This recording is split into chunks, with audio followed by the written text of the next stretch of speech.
now. They won't have enough time with how good the Chicken Champions have been. They have been the prop masters so far. Yes, they have. They were doing so good. And oh no, Ninja hits a huge spike there. He's trying to dodge, and he's so close to making it through. It's very, very close. Here comes a 10-pointer from Taldoc, sneaks it right in. That's great for the Little Whip Warriors. That's actually going to throw them over the Llama Record Company right there. Cuddle Crew actually is somehow up. Look, the Little Whip Warriors actually went to second place now. They're so close to overthrowing the Chicken Champions as well. It's going to come down to the last final moments. Can the Little Whip Warriors get the runs they need to? You can see Kaz is taking the corner route, trying to find whatever he can, and he's doing it very well so far. Avoiding the jump pads there. Pretty sure Ninja called those ones out on the run since he hit them on the last time. You can see they're only 20 points down. They're all on 5-point props right now. They will be able to do it, but all of a sudden, Fish Fam is right there as well. They're only 25 points out. Here comes a rotation of prop. 5 points will be coming in.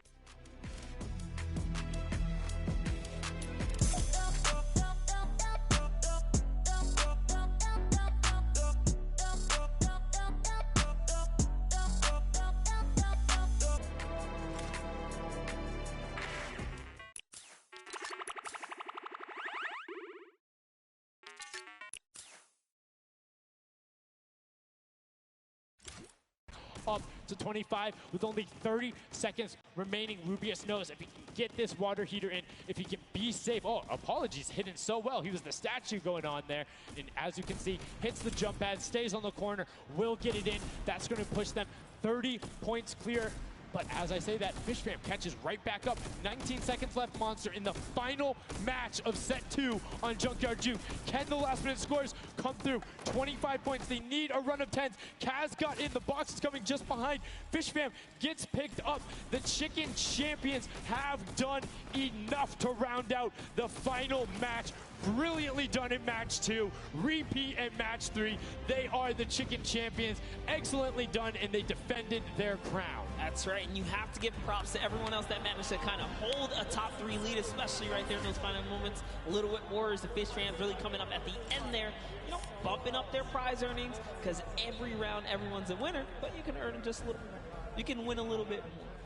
Yeah, it was just brilliantly done there. And these are actually the creators who helped with this. Brilliantly done from them. Some fantastic gentlemen. Thank you guys all so much for your help in making this mode come to life. Some fine gentlemen up there. The creative builders were at that game jam out there, spent hours and hours, and it really blows my mind to see what they're able to do in this creative mode. Because, like, I'll go in, I'll play some stuff. Yeah, I think I'm pretty good. And they're like, oh, yeah, after 20 minutes, I have this full game mode. Here's how the scoring works. Here's the barriers. I'm like, and that's the magic of creative, right? These unlimited possibilities, really, when it comes down to coming up with these game modes. We've seen tons of fun ones, obviously developed not only for, you know, the creative kind of fun side of the community, but the comp side as well, right? There's plenty of great game modes out there. Yeah, shout out to all the guys out there playing Storm Wars. We know you guys enjoy it, but that was a fantastic way to close out set number 2. And a brilliant, honestly, I enjoyed Junkyard Juke. It was fun to see kind of the definitive playstyles come out. Patience ended up being key, but players started finding the diagonal runs, knowing that, like, hey, I'm going to stick with the statue because this is my comfort, or like, I know on this run I can be blocked by this tree and this dumpster, and I only show myself once. But again, brilliant from the Fish Fam and Little Whip Warriors to push up and pass those guys in the last moments, pushing them into the top 4 and earning just a little bit more of that prize money. That's right, because they want it all here at the Fortnite Creative Finals, and it's going down. So, you know, you love to see it. We've seen a series of, you know, I guess, different people succeeding, right? And all of these, the Chicken Champions really kind of came out. Well, that's what, again, I love about all this and about creative. There's so many different skills that Fortnite isn't all about one individual thing. You see these guys, and what they're doing is incredibly well. Able to execute the game plan, talk with their teammates, come up with something new, and the Chicken Champions elevated. They were clearly better than the rest at Junkyard Juke, but the question is, will that continue when we get into the Golden Games? Right now, we're going to get a chance to speak with the Chicken Champions, who's up top with Pooks. Pooks, what do you got for us? Thank you so much, Sundown. I am down here with the Chicken Champions, who surprisingly didn't fly the coop. They put on an absolute clinic today in the creative trials. I'm here with Rubius. Now, you guys won the last game as well, so 2 in a row. You guys had a pretty great strategy. Do you want to kind of talk me through that a little bit? Oh, what can I say? It's the power of Norway, the power of Spain, and the power of Detroit. Like, we're crushing it And we're a chicken, so we're good at hiding. Like, we're not good at shooting and stuff, but at hiding, we're the best. The best strategy, I think, is, well, let him take the big stuff, and we are like the supports. Like, we take the small stuff, the 5 points and stuff like that, and the trick is, don't tell them anybody, but the trick is to go in the corners. Like, no one is watching the corners. It's insane. So no one is watching the corners. I hope all of your competitors did not hear you just say that. Now, he said that you were in charge of taking the big items. Does that put a little bit more pressure on you? No, it's good. It works good, so. So you guys have a ton of confidence now. You have won 2 games in a row. I'm so excited to see how you all perform in the rest of the day. Going into these next games, do you have anything you're going to change, or are you going to keep things the same? We're just going to keep things the same, stay consistent, keep a level ahead, play slow. That's really it. So. And finally, just for you there on the end, I just want to talk a little bit about, you touched on the diversity of this group. Yeah. Now, I know you guys have really not played together much before. What has that been like, coming together, playing here with your teammates from all over the world? It's amazing. Share these moments with my team, and the next mode, it's amazing. And bueno, this parkour, I think my team is very good in parkour, and I win. We win. You guys are so confident. I love it. Hopefully that carries on into your next games. Congratulations again, guys. Thank you so much. Sundown, back to you. Can I send some love to Twitch chat? Oh, Let's go. Twitch chat. Twitch chat. There we go. It's everywhere, man. Thanks for the plug out there, El Rubius. Fantastically well done. Love to everyone all over, no matter where you're watching, whether it's Fortnite.com/watch, on Twitch, on YouTube, in client, you're loading up all that stuff. Thank you guys so much for all of this, it being here. Set 2 is done. It's wrapped up. But, I mean, we saw a big shift in the gameplay. We saw a lot of different changes going on, and it's going to be interesting to see what ends up converting into that golden games when we see a little bit of a remix on it. Not going to spoil any surprises. I know, it's fine, but I'm just curious to see who is able to then take their gameplay and enact it when you get to think on it, because you get to then process and be like, okay, we were this close. We were right there. If we had maybe like a little bit more aggressive, or like maybe if we were a little bit better on defending, or maybe one person picked a different lane, the result could have been different. And these guys have been so good at adapting to the circumstances that I have no doubt that the Chicken Champions aren't just going to comfortably sit on top. Yeah, not only that, they gave away some strategies, so we'll see if Bala outside can, kind of break that down and see if he can give us a little more insight on everything. Thank you so much, guys. The action is heating up. It's also heating up outside. Trying to cool off a little bit here at the Fan Festival, but awesome games of Junkyard Juke. And Chicken Champion seems to be racing away with this one. We're going to take a look at some of the moments from that last game and how they won. So here, first off, just having a good time in the front, and also maybe flexing a little bit their trophy that they may have just secured in terms of a llama. We'll find out that later. But their strategy is just trying to score these, at least getting not those 2 points that Monster was advocating for, but go for the statues, go for the boilers, all those things that net you tons of points, and that's how they came out to a lead.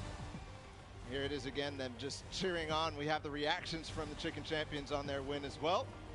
Nice trophy lifts. Maybe they'll be doing that later on here. The statue using that to get above the opponent's vision, their field of view, so that they can't see, they can't hit their shots, and the reactions of the win. Just bliss as they win their second game there on Junkyard Juke. Absolutely amazing stuff, guys. I can't wait to see who's going to earn that and who's going to continue on towards their path to the Creative World Cup champions. Thank you so much, Bala, for that in-depth analysis. Now, I know you guys want to see the standings. We want to see them as well. Unfortunately, there was a slight little hiccup. We want to make sure everything is right, because this is a huge moment for all of these guys up on that stage. So while we sort that out, we're going to go to a quick break, and when we come back, we will have the standings after set 2 and then move into set 3, which is the world premiere, never before seen world run. So if you need to go do anything, go do it now. Take your bio breaks, take care of everything you need, and then we will be right back.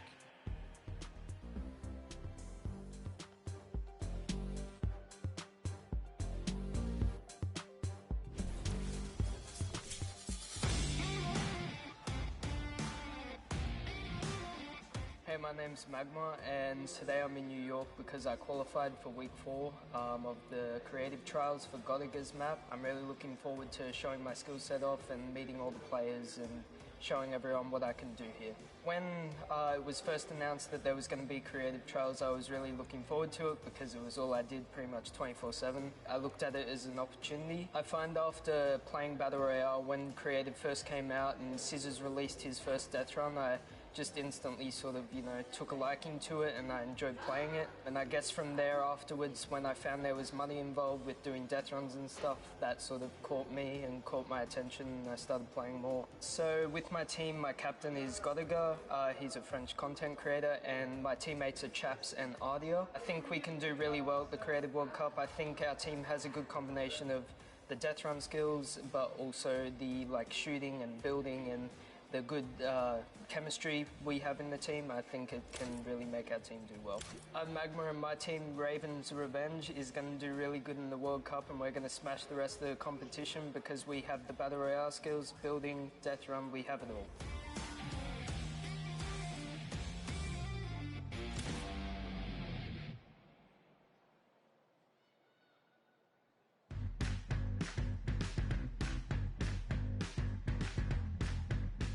I am here in the production pit. I am in engineering row right now. I am joined by my friend Peyton, and he does the robotics. Let's talk a little bit about that. What do you do specifically here?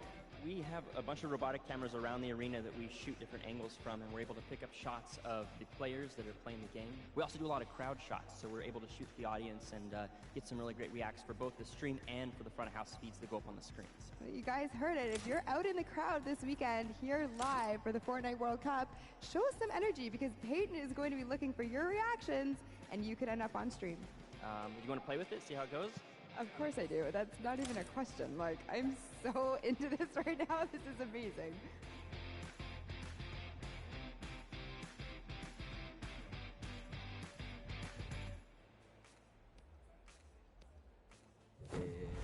I'm Scarlett. I've come from Japan. I'm happy and excited to be playing with so many players that I've seen on the internet. My favorite place to drop is Fatal Fields. If I win the Fortnite World Cup, first I want to buy a house, and then I'm going to eat a lot of food.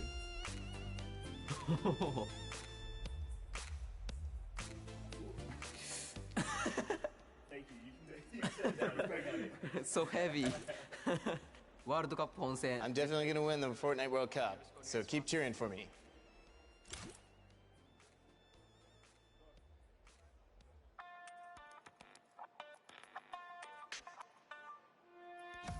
Hi, I'm Fortnite and I'm here to compete in the Creative World Cup. I competed in most of the trials and was really excited when they announced the bonus weeks after the original 5 were over.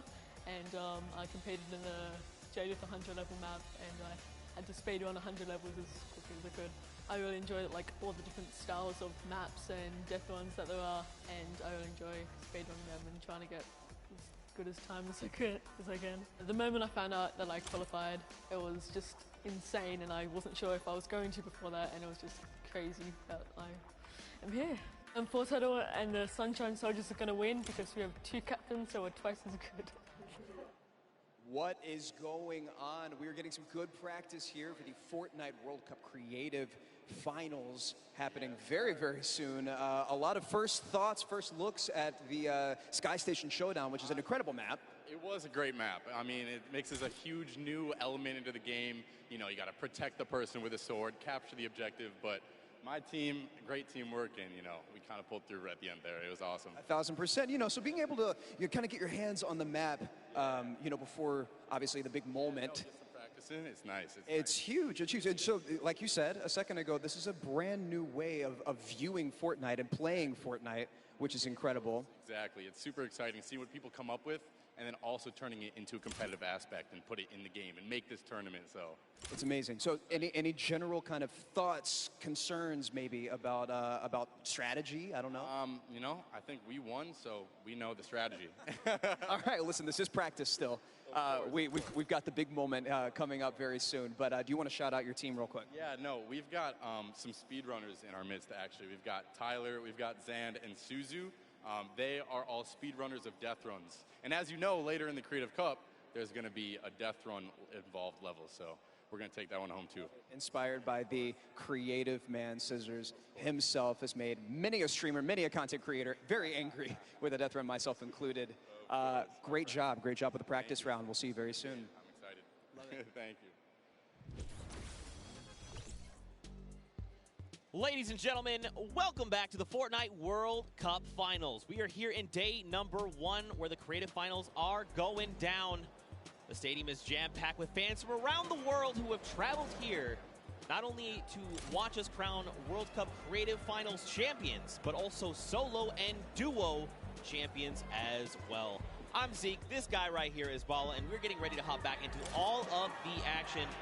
Now, I think, we've seen a little bit of the first 2 game modes. We got to see a little bit of the Sky Station Showdown. We got to see a little bit of that Junkyard Juke, but there's actually something that Sundown teased, and that is the World Run. Yep.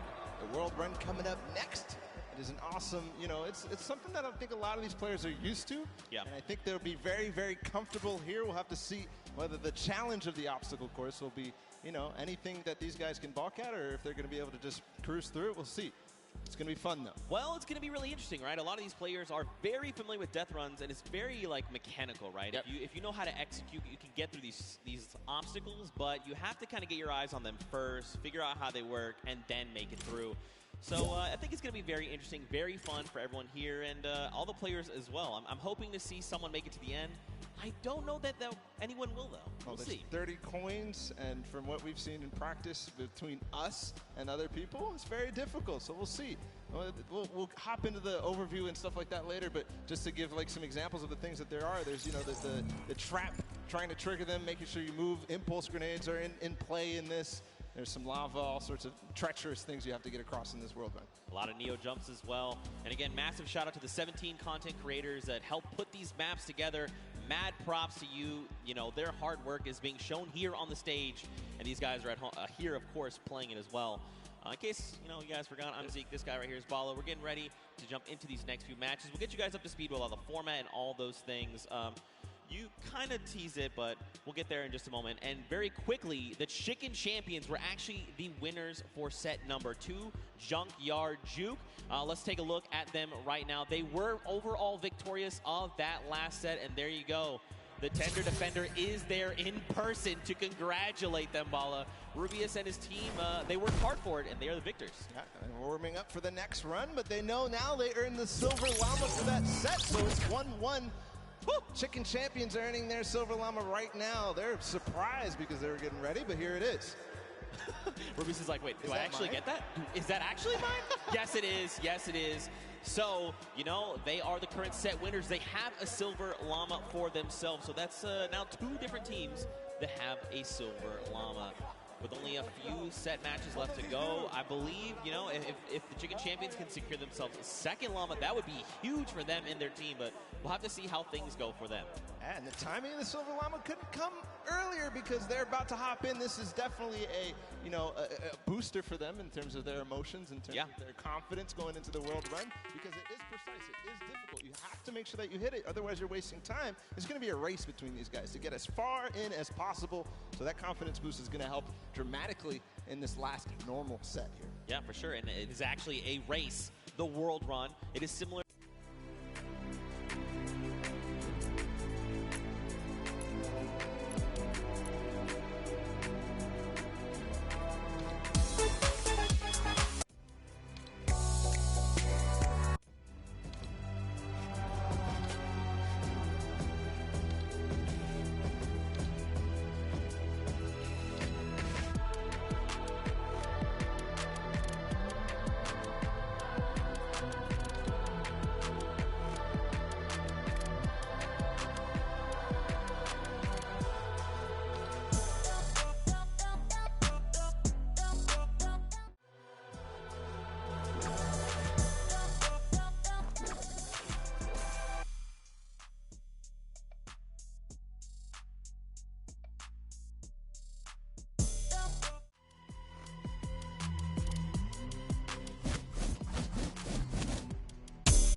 once they figure out these obstacles, be prepared to watch them.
Just unbelievable, and this isn't even a team that qualified from a death run or elimination run or even a speed run. They qualified from a survival map, and he's doing things like this. He is leading the pack.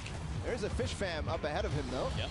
They're not hitting this just yet. This is so precise. You have to change the altitude. Is he going to hit it? No. Second try. Here's Suzo. Here we go. First jump.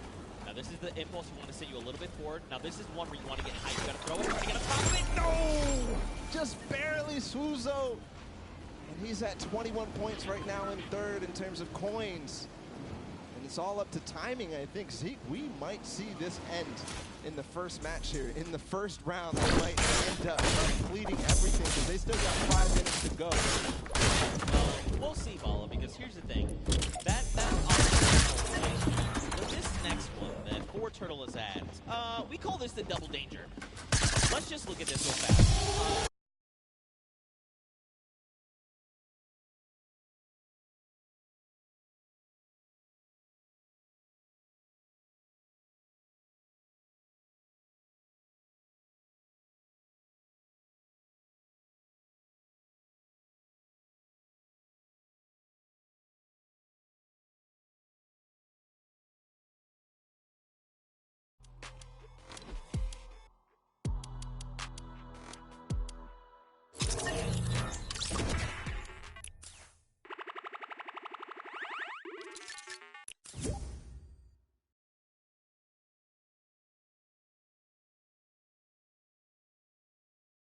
Turtle, he makes it through the double danger, collects the coin. Now, what do you do from here? They get up. Man, This guy is absolutely insane. There it is. And you know, for Turtle, it's funny because he's just excited about being here, able to compete on the stage in front of like thousands of people and all of his peers. And bro, he is just slaying it right now. Oh, you gotta be careful. Okay, all right, yep. Everything's fine. Now you gotta make the jump. You got the one hop. You gotta be careful.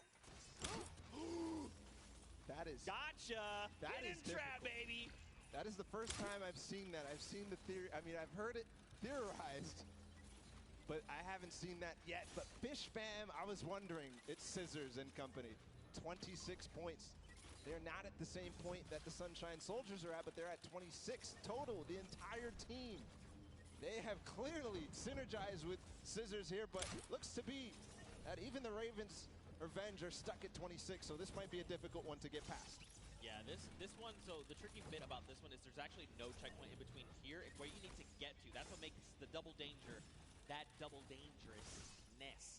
26 points across, and there's only about 3 minutes left, so these guys really have to focus up, try to get through. Now, the key thing going forward is, again, this is a test of speed, right? So a lot of these players are seeing the traps, they're making it through, memorizing kind of what they have to be doing to make it through these obstacles. Zan's already through. And that means when they get to come through next time, it's going to be that much faster, right? They're going to be just tearing through all of these obstacles like they're nothing. Hand of blood, Lachlan, here we go. Two Does Lachlan team make captains. it? Oh. Hey, this is important too because they still have coins to earn on their own. Right. They're you know, they're all the way in the back. They're not earning the coins. They're not helping their team out in front, trying to figure out the obstacles. But two captains back there. Ooh. Okay. All right. Trigger the other one. Yes. All right. Land on it. Trigger that one. Dude. Is he gonna get it? Nice dodge. Whoa. This is insane right now, and there's the second player to make it through for Turtle. Into the door, no! Nope, and look, you drop back down. So that's the challenging part. We call this thread the needle, right? You have to make it in one go. This is extremely difficult, and this is where a lot of these players are gonna get caught up, but Turtle is a legend. Look at how methodical he is. He's insane. Look at these the precision jumps, man. He's not going to miss this ever again because he already knows that trap, unfortunately, was timed at the wrong time for Clytax, but he's up above. Let's see what he can do here, going to try and attempt this again. Trap above. When he lands on that, he has to jump at the right moment, then slow himself down for Turtle from up above. Still back. Nobody has passed this point just yet. All right, first trap. Hop across, take a step back. Nice. Across, take another step back. Oh, okay. He was sometimes just want to land on that without having to kind of hop back out and kind of just risking that. So it's good that, you know, well, it's not good. It's bad that he messed it up, but it's okay. This is Turtle. He's an MVP. We're watching him. This is crazy. But it comes down to this. There's a minute and 30 seconds about to figure this out. He got up here before, and he didn't make it through the door. He's not going to make it again. Unfortunately, everybody is hard stuck at 27 coins with 1 minute left. I believe whoever is going to be the first to make it through here might find themselves the first winners on the world run. 1 minute left. You gotta be thinking, are they saying Raven's Revenge? Wait, they just got the 28th coin. They might be through thread the needle. Next up would be, I believe, bump jumps. He did get through. We saw the end results up there. Get through the door. Okay. Yeah. Ooh, nice catch. That boost pad on the side. It's just disappointment and frustration in his face. Ooh. If he wants to secure this, he needs to try to get one more coin in the next 30 seconds because I think Ford Turtle is going to be able to catch up. Here's the jump. Right. This is the first time we're going to see 25 seconds. Okay. So this is where you risk it all, man. This is it. The leap of faith. Watch these jumps. We got 18 seconds left on. So these are these Neo jumps, right? You jump out and around, keeping that momentum. 10 seconds left here. One.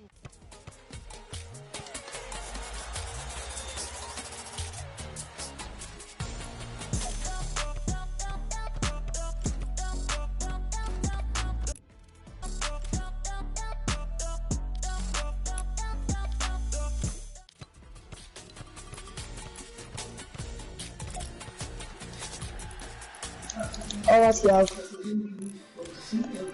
Também tem essa.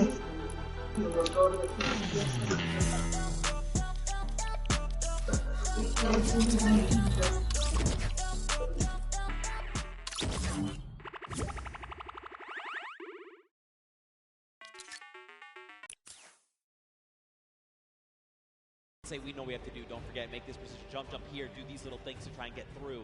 And that could prove to be a very good advantage for them. Yeah, and they don't have the silver llama yet. They don't have anything in terms of llama, so this is important. Any of those teams that don't have a llama right now, they need to earn it if they want to be in contention towards those golden games. Of course, every match matters, Zeke. They are earning prizes every single match. And that's got to feel good, right? To have a stellar game here to get some of that prize pool for yourself and your team. That's huge, right? Like, so much respect to these. Also, Turtle, what the heck? Yeah. What is this kid on? Yeah. Ridiculous. He was one of the first to achieve every single obstacle.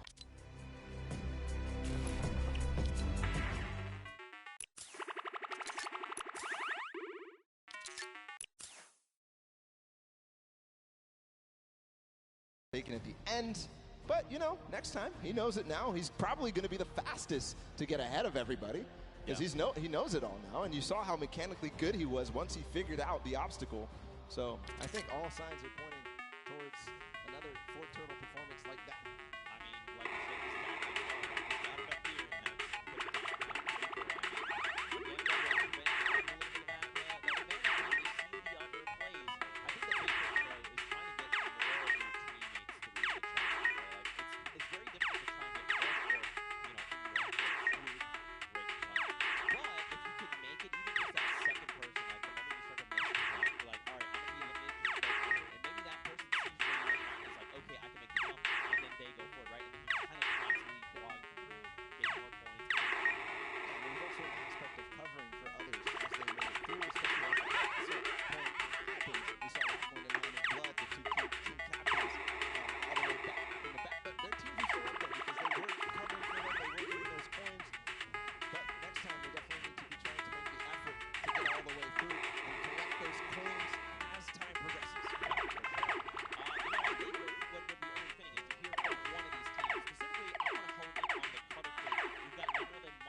think that second time around you'll kind of have the strategies down packed? And I'm going to come down here with this.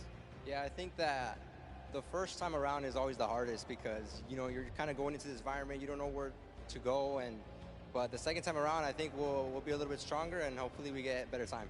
Absolutely, I bet it. So once again, this is the creative finals here. You guys, like I said, Lachlan pulled through with the puzzle deference, but just showing the difference here. So we're going to set it back up to you guys at the desk. And again, thank you.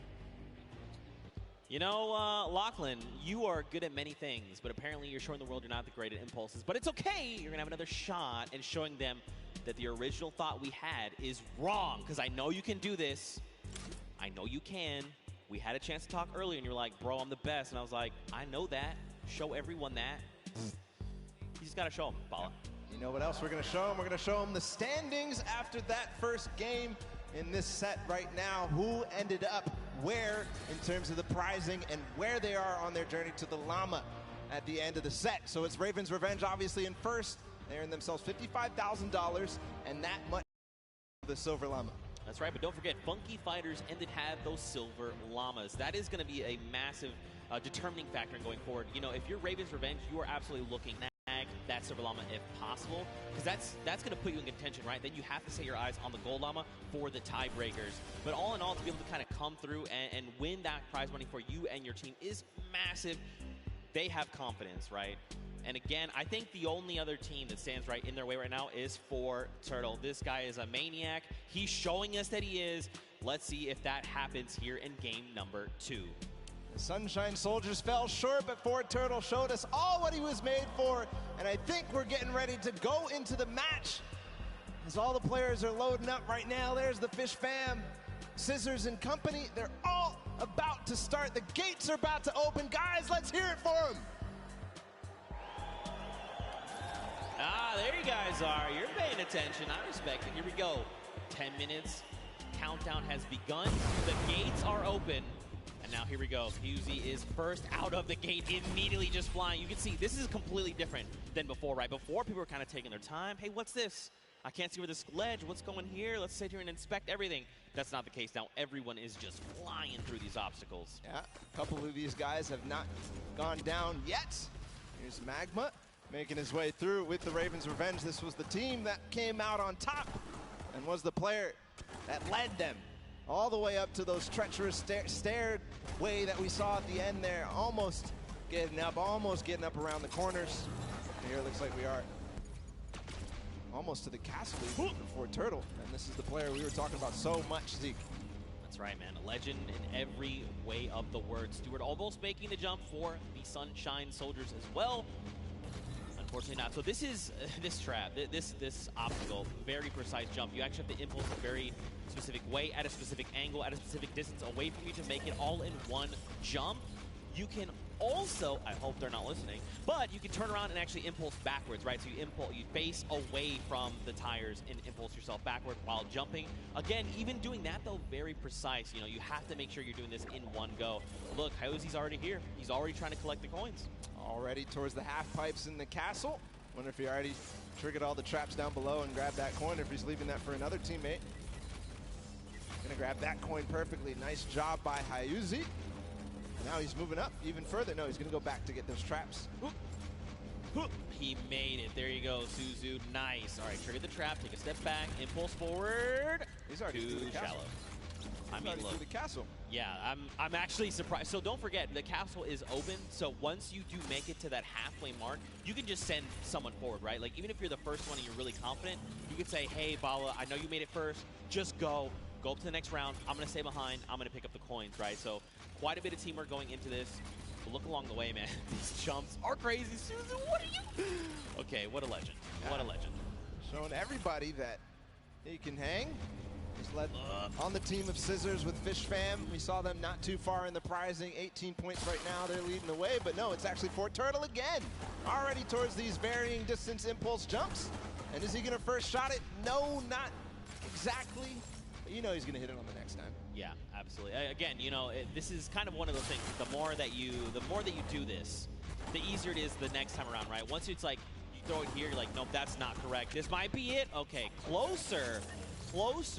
I like it. Will he make it on the third jump? Don't forget though, we got the Funky Fighters at 20 coins. We've got Fish Fam at 20 coins. Sunshine Soldiers, they need to try and pick it up. Here we go. Nice, but get across. Nice. Perfect play from Turtle. Now towards the lava jump and what you were dubbing as double danger. Is he gonna first shot? Does dodge the traps. Okay. This is from where he went last time. Gets the coin. He's gonna double back. First try. Oh my goodness. He went through those. I would have gotten scared there, but no. Turtle knows exactly what he's doing. Gonna get all the coins in first try on the double danger, but doesn't make it through, so he has to still complete it. And Suzu and Sand, meanwhile, from Fish Fam, are taking the lead. And that's what I kind of talked about, right? Trying to send two through. If you and your duo partner can make it through these jumps and get there, then you can start watching, right? Because like you as a player, you go to do it, you mess up and you're eliminated, you're like, what happened? What exactly did I do? You kind of go back and then kind of relive that moment. Not here, right? This is the moment that they were all stuck on for so long. Suzu knows it now. He's not going to hit the first time. Zand also attempted it at the same time. Not going to work out just yet.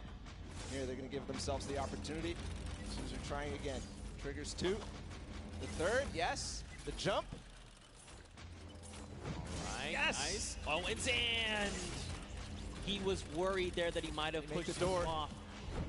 Not sure if he made it. I don't see him falling down. Yes, he did make the doorway, and now he's back towards this thing where he has to go under at the same time as triggering the trap. He does it. He's back to the stairs. The Fish Fam only need one more coin, and they're about to do it in 5 minutes. It is so fast here. The last time we got here, it was 1 minute and 30 seconds. So one more coin for him to complete the map. He makes it farther than any player has yet so far. Where's the next pad? He actually found it first try. I don't believe it. No, that was not where you gotta go. You gotta go back inward. It's okay though. He's gonna get another shot.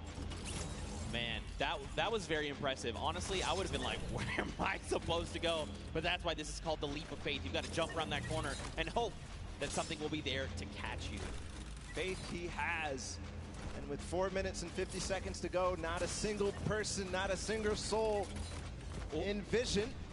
He's going to have plenty of time to work with. We'll see if the Ravens' revenge can repeat and get back to where they were, but it looks like Sand is also going to join as well, but no, he falls just before. Yes, Tyler too. So the Fish Fam is coming through in big numbers at this last leap of faith. And you know what could be huge here for Fish Fam? If they can make it through the leap of faith and they can actually get this coin, they're going to stop the timer, right? So less time that everyone else kind of has around to observe what's going on and try to get this practice in, the better. Here we go, nice. All right, you got to jump in and out and around, out and around. Yes, use the wall. Okay. All right. Yep. Look around. Uh-huh. Yes. All right. Okay. All right, here we go. This is it. Last jump. Ooh. And he needs to hit the coin. This is going to be it. No, he didn't touch it. Just barely missed there. Finally hits the bouncer and he's gone. There it is. The first players to complete the world run in 5 minutes and 52 seconds. An unbelievable time compared to what we saw last time. But still, the remaining teams have to battle it out. Back to the Ravens' revenge. They're still on the double danger. And they are going to get through. He has to hit the door, though. Oh, he almost fell all the way back down. Here we go. Not finding the speed, not finding the bounce there. Threading the needle. Oh. You hate to see it. Now, don't forget, remember, Ravens' Revenge was the first team from last round. They made it here, and they're already kind of right back where they need to be. You've got the Sunshine Soldiers also going for the leap of faith. But look at how many coins they have, right? In theory, they should be at 29. This should be the last coin that they need to pick up. But someone hasn't picked up points. Now, where? I'm not sure. But that could make or break their performance right here. That absolutely could. We know Sunshine Soldiers had a great performance last game. Fort Turtle has completed the map. If you see him up there, he's just watching on down. But the Ravens' Revenge seem to have completed just a little bit more. Everybody now, I think, going to be trying to attempt these last couple of jumps. And they must try to complete the match.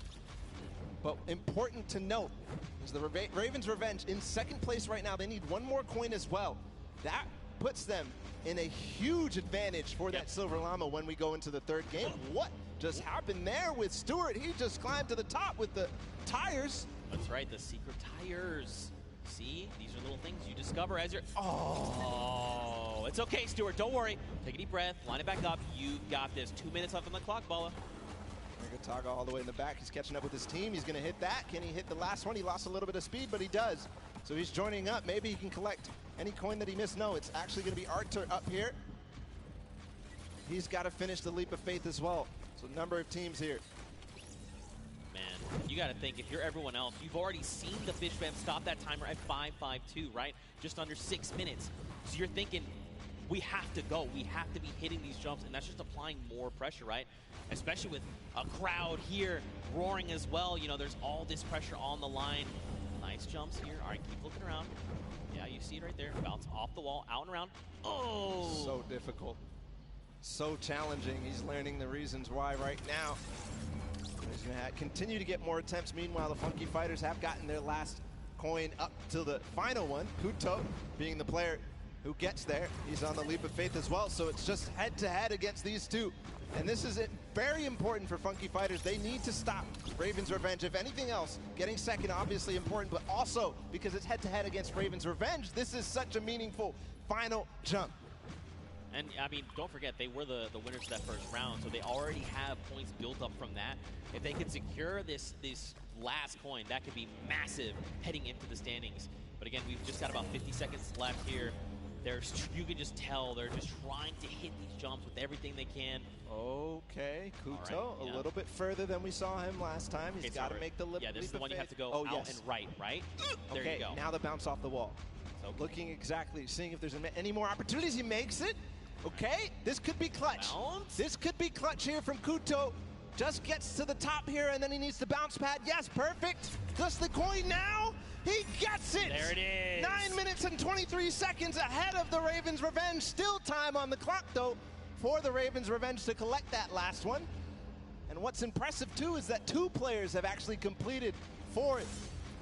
The players up above, but now the rest of them, 1 second remaining.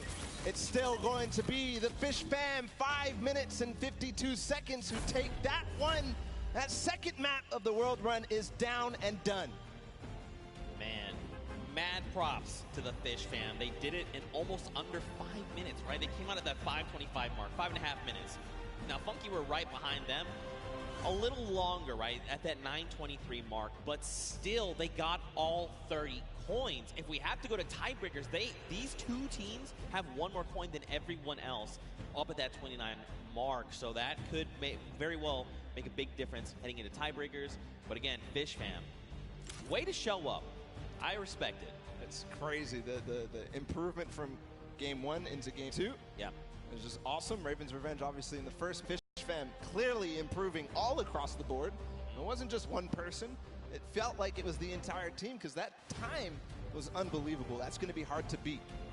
Yeah, we'll have to see who else can do it. Again, you know, Ravens' Revenge had a fantastic showing. Funky Fighters showed up there at the last moment. And then, obviously, the Fish Fam. But don't forget, you still got players like Turtle over on Sunshine Soldiers. Everyone, all of these teams have someone that's going to get them very, very far, right? We've seen that. But now the question is, heading into this next match, what does that mean? Fish Fam have already completed it. Funky have already completed it. Raven have gotten close. Does that mean we're gonna see another 5-minute timer? Could we see it even faster? Good question. And what Ravens' Revenge needs to figure out how to end the match, because if they don't, then they won't be able to get ahead. They won't be able to close out, especially as other teams go ahead. Fish Fam knows how to complete it. They've proven that they can complete it, and Funky Fighters as well. Yeah, for sure. Well, for now, let's send it over to the stage where Pookie is standing by with the Fish Fam. And Pooks, real quick, ask them what their favorite fish stick is. You know, we can't always make it all about you, but I am down here with the Fish Fam. It is, dare I say, official. They're the first team to take a victory in the death run. I'm going to start here with Suzu. So you were the one that essentially clutched that victory for your team. How did that feel? It felt great. Like, at first, I choked the bouncer, and I thought I choked the level as well. But then I figured it out, and I picked up the coin. I was like, wait, this is it? Let's go, baby. It definitely looked like you were in a little bit of a precarious situation there for just a second. Was your team coaching and helping you that whole time? Yeah, they kept track of the coins that we picked up. They kept motivating me, like, you got this, it's easy, we got this, we got it in the pocket and stuff. So yeah, that felt great. Awesome. Now, I'm going to come over to you, Scissors. We all know you are the veteran of death runs. You have been doing this from the very beginning. It must be an absolute honor to be here on the stage today competing, being able to help these guys out, pulling through to a victory. Are you going to continue the strategy going into the next game? We've got the strategy on lock, and obviously it's awesome, you know, helping these guys, but they're helping me win. They're the real speedrunners. Well, I mean, it is a team effort at the end of the day. All of you have picked up coins. Sand, I'm just going to go over here and talk to you really quickly. Now, I mean, this Creative Cup, what does this mean to you as, you know, a creative champion? I mean, I'm not a champion yet, but maybe, yeah. Maybe one day. Well, thank you guys so much for staying here, hanging out with me. Best of luck in the next run. Zeke, back to you guys. Look at that, the Fish Fam ready to go back in. They're already getting their heads back in the game. Also, great pun, Pookie. Also, I'm upset with you that you think this is all about me. What is wrong with you? All right, though, anyway, what kind of takeaways do you think these players can make heading into the next game? Well, the takeaway that I take out from that is that they were all supportive. They interviewed, they said they were supporting each other, keeping track of the coins, and pushing their Suzu ahead, making sure that they're encouraging him. But for everybody else, I think the takeaway is, how do we beat that leap of faith? Yeah. that's the one that everybody's gotten stuck on. They've wasted a little bit of time at the double danger, but the leap of faith is really where everybody needs to close out, especially the Ravens' Revenge if they want to get that silver llama. Well, we'll have to see how things unfold for them. Very quickly, though, let's take a little break here. Let's send it down to Cam for his insight. Sundown, what you got? Zeke and Bala, and we're going to take a look at some of the kind of strategy that goes into it. But first, all of these competitors who are here, who are competing in this world run, have had an opportunity to get there. It's been incredibly stressful. There's a certain amount of kind of mental edge you need to get through it. So let's kind of take a look in and how these competitors prepare for what was a world premiere and first appearance ever. Let's take a listen in and how these guys are talking and getting ready for the match.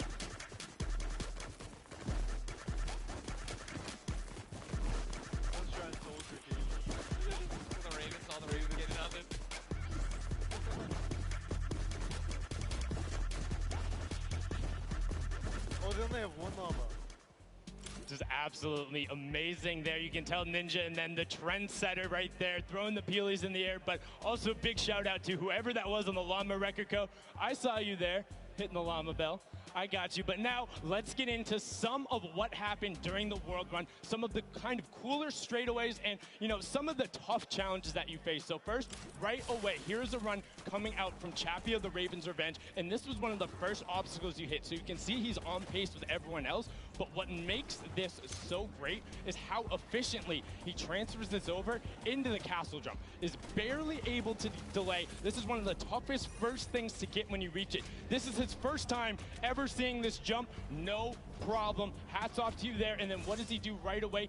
Gets into the trap trigger and he's able to get them. Notice how as soon as he goes, he is quick flicking his camera back the other direction and gets all of those so consistently able to get it. Now, we saw a smashing success on their first attempt. Unfortunately, the Cuddle Crew had a little bit of a harder time when it came to that castle jump. It's okay, this could have been my replay and I wouldn't have been lying. So many of these, they're so incredibly difficult because you think, oh, I want to maximize my height up, but you have to get it out with the correct trajectory. Now you can see Ninja able to get through the speed part of the run and then over the top. This is towards the back half, and look how well he's able to then trigger those traps and get through. But the Fish fam were the ones who were able to make that incredible run on the back of Suzu. Now this was from his first run when the Ravens Revenge were able to get it. And if you look at the timer, next time you face this, he about finished the course. So an incredible job from him to make sure he is pushing the limit with what they're able to do. And you can also see the level of communications. He knew he messed up right away,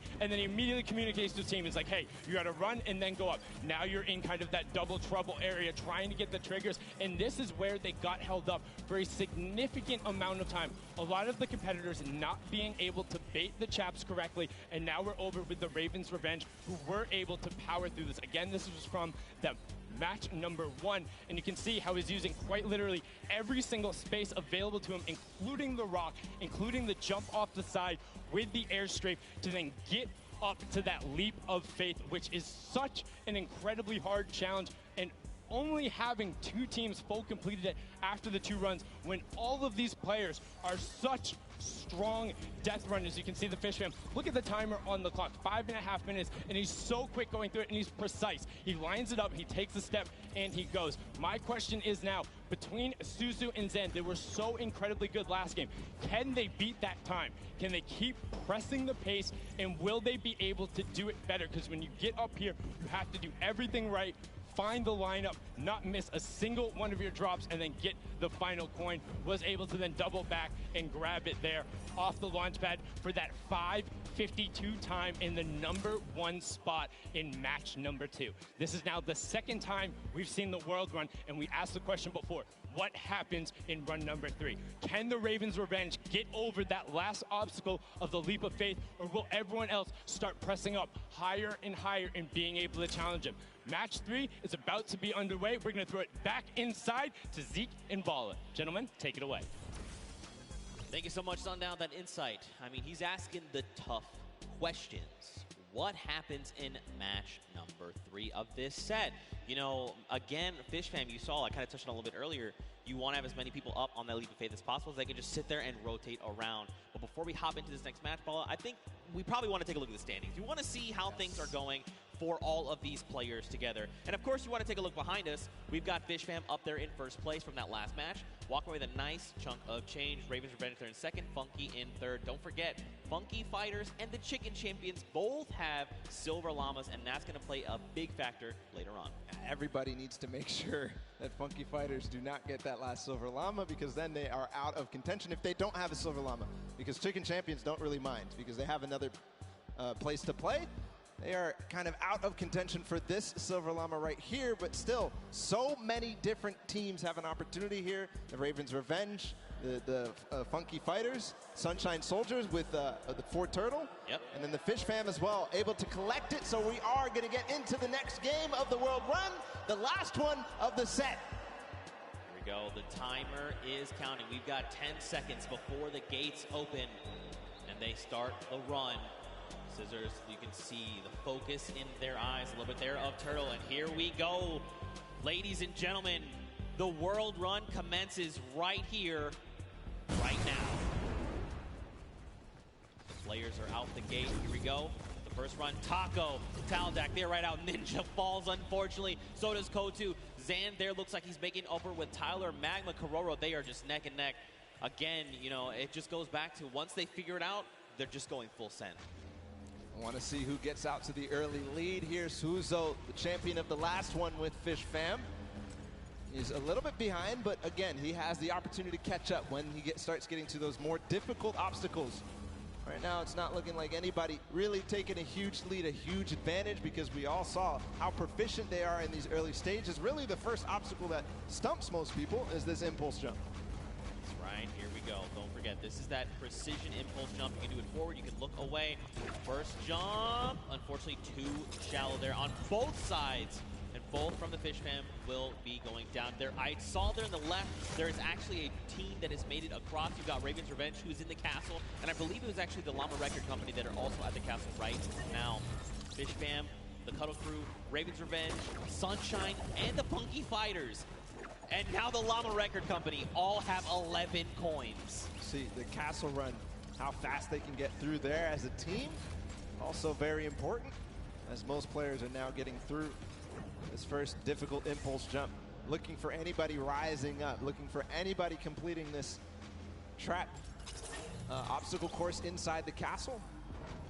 If they can collect those coins fast, the players who get fastest through the castle and really collect all those coins are, in my opinion, the people who are leading the pack. Yeah, I almost think, like, should you just, like, as a squad, grab, like, send one person to each thing and just, like, very quickly grab all four, and then as a squad go up, right, so that you have more chances going through every single challenge. Obviously depends on how many of you actually get to the castle. What a time there from Scissors through that one. Is he going to be able to finish out that impressive performance? He's got a couple of jumps still to go. One. No way. I will. 2, 3. Scissors showing off why he's one of the best at these types of maps, but way ahead of him, his teammate Suzu, leading the pack again. So this might be a better time here for Fish Fam. All right, man. Scissors, that was insane, dude. Again, like, these guys are so good, right? Once they figured out, they can just do it. It's almost like muscle memory. You see Suzu here. Now, if Suzu's smart, he waits here for Scissors to get across, and then once Scissors gets across, he can start triggering the trap. He's going to opt to say, look, you know what? Let's just go. I'm trying to get the coins. We need to rack up as many and as quickly as possible, because don't forget, last game, they got that 5.5-minute time on lock. They still have another 1.5 minutes going off of last game, right? If they can do it again, it's going to be huge. Waiting for the chiller on his feet to get off before he goes forward. Now he has full reign onto this one. If he one-shots this, he's putting himself in such an amazing time. He's kind of letting his team do the rest of the work. Oh, one shot here from Suzu. Is it possible? Getting through the door? No, just short. Shallow. But he did not go all the way back. He's continuing the recovery on this run. Not quite enough. Man, Suzu putting everyone in his fishbowl, saying, don't worry, fam. I've got this. Gonna jump down, first trap. Second trap, hop across, take a step back. Nice. Oh, there's actually someone else there. Is Scissors there with him? This is huge, though, if Scissors is there, because look, they can hop through together. Suzu can trigger this, and then get Scissors there where he needs to go, and then there will be 2 members trying to get these traps. Unfortunately, too shallow. Making the same mistake there on that bouncer. Speed pad up into the bouncer. You see he's trying to keep his back towards it so that he can make sure he hits the bouncer on the right point that he wants to. Kind of has it memorized at that moment, but a lot of teams starting to catch up right now, so, you know, starting to lose the pace that they had in the first game. Ooh, don't slide off, don't slide off. Unfortunately, slid off. Now look, Sunshine Soldiers, they're already at the 28-point mark. So are Raven's Revenge, with Fish Fam right behind them. Everyone else is tied right around 25 coins. Oh, and look, they actually sent Clytax forward. He's trying to make it to the Leap of Faith. So he's left his teammates down behind, saying, look, just gather the coins. I'm going straight to Leap of Faith. That's the 1 point we know we need. Magma up ahead as well for the Ravens' Revenge. And the record of the map by Fish Fam has gone past. That was 5 minutes and some. And we're now down to 5 minutes left total. Magma making sure that he makes this jump. He doesn't want to waste time. I think he might have the confidence here. Just got to bounce off the wall. No. Short. Not yet all the way through. If he can do this, he is clinching himself that Silver Llama. Stewart, okay. Yeah, these momentum jumps, very difficult, or neo jumps as they're also called. You gotta be really precise, really, I mean, you have to be very calculated with every single one. You got Chappie over here, you've got Stewart across the way as well. And look, you can see Suzu there too. I mean, there's so many people here that are already at the Leap of Faith. And look at the rest of the teams, right? Even the Funky Fighters, Little Whip, and Llama Record Company, they're at 26 coins. They're closing in on that Leap of Faith. Sunshine Soldiers adding their name to the hat of people who are trying the Leap of Faith. Stewart, not quite making it through yet. Magma right now feeling a bit of frustration. He feels the pressure. He knows that he has to try to make this, try to get this last coin ahead of anybody else. Clytax has joined the fray as well from Cuddle Crew. So you can see too, like Clytax is, while Stewart is using his camera, while you jump forward, you whip your camera in the direction you want to start moving.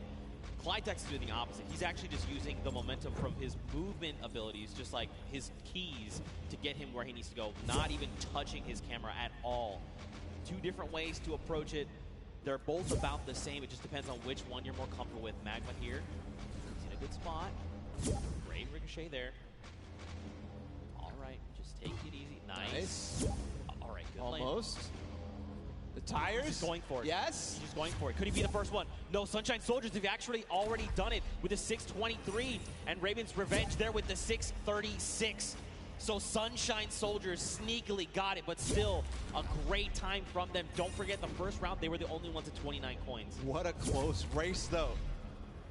All 4 teams who were up there on the Leap of Faith have now completed it. The Cuddle Crew still need 1 more coin to actually finish the entire thing. Clytax feeling a little bit of pressure. He needs to start supporting his teammates.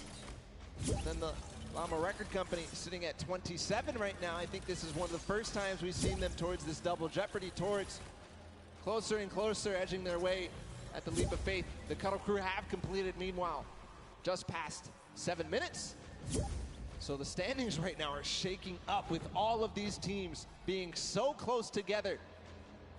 Can't wait to see where it is. Still, every single placement here matters. Chicken Champions, Funky Fighters, Little Whip Warriors, and the Llama Record Company all at 27. Who is going to come out on top in this 4-way race?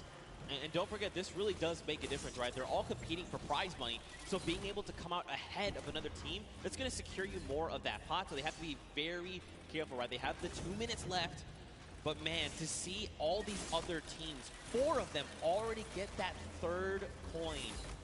Like, you know, we saw that first game, it was like, oh man, Raven's Revenge is the only one at 29 coins. Everyone else is not even close. Second game, the story is Fish Fam and Funky Fighters. Now, we've got 4 teams that have gotten that 30th coin.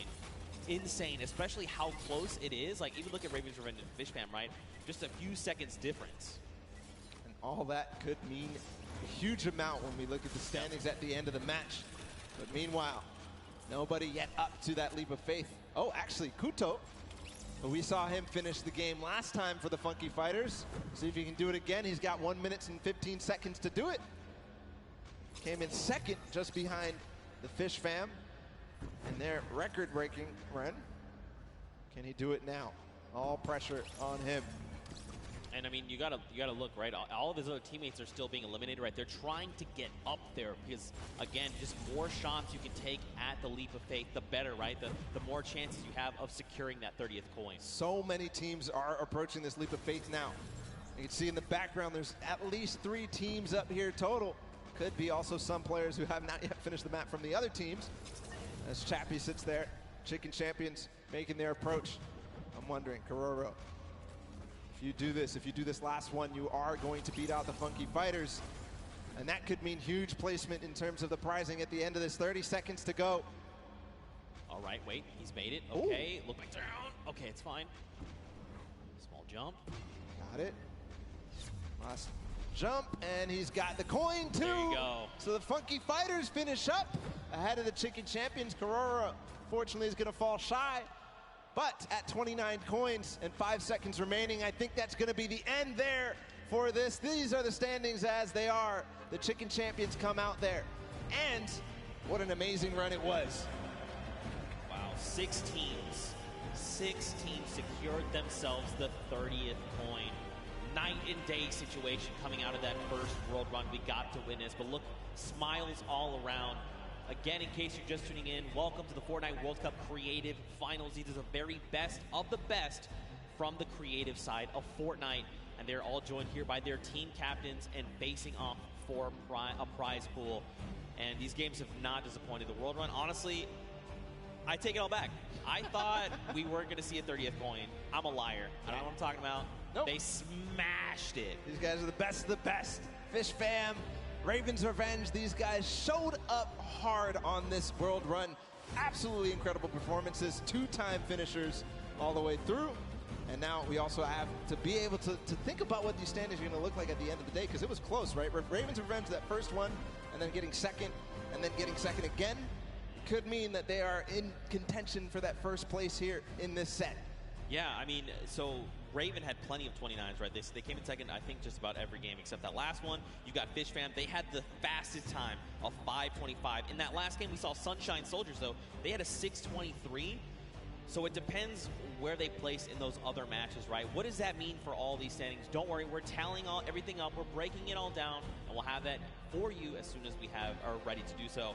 But, man, the World Run was dope. That was super fun. Yeah. It was like we were like casting golf. Oh, takes a shot, and he sinks it. Sinks it first. Absolutely crazy. The tension at the end when everybody realized that they needed to make that last jump was just awesome to feel. The crowd was feeling it too when you made it towards that last one, when they finally made it through that last tire, or making their bounce all the way through, just like flying through the sky for that last coin.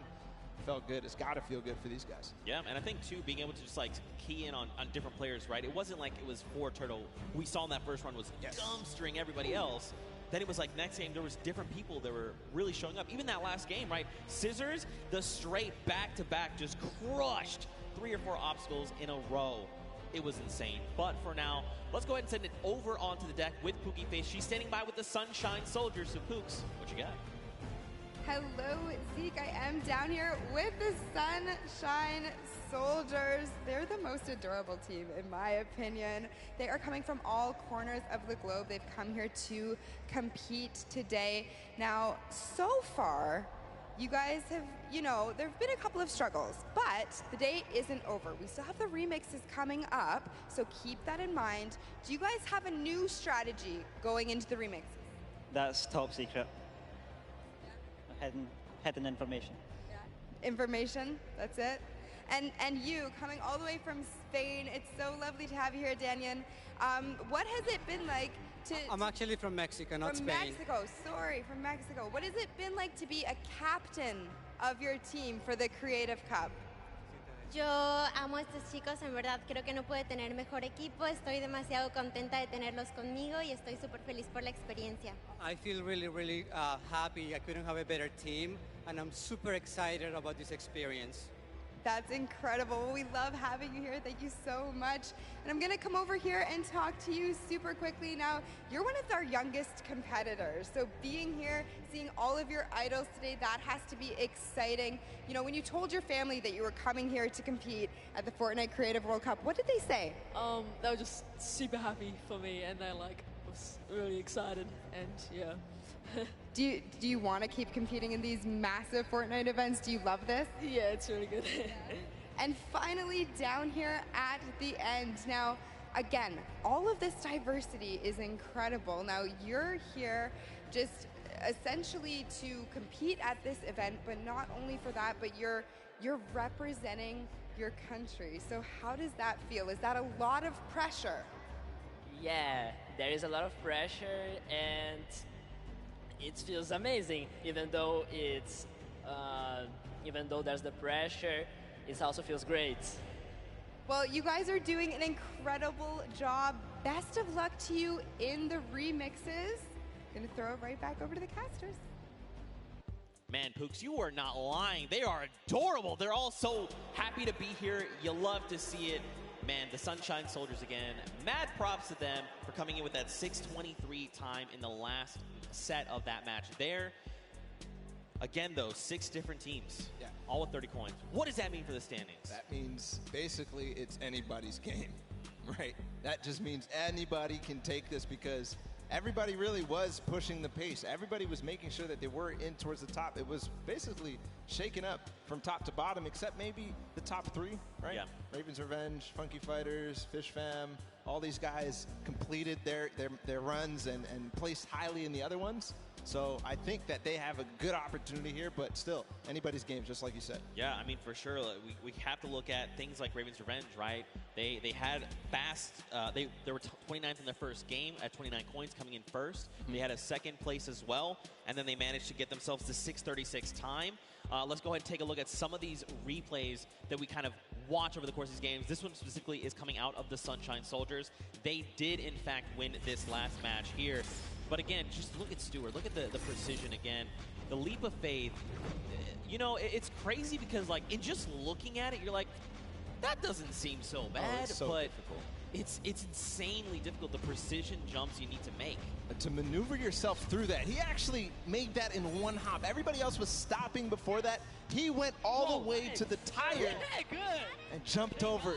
The reactions there in the background from that team. Absolutely incredible performance to come out on top in that one. Just perfect execution on that last one. Yeah, for sure. Especially when these precision jumps, these tight jumps like the one around the wall that you can't even see. You just have to know in your head, I know where I'm going to land when I come around this corner, because it's not something you have eyes on. And once he's been able to do it, he's like, okay, I know the jump that I need to make every single time.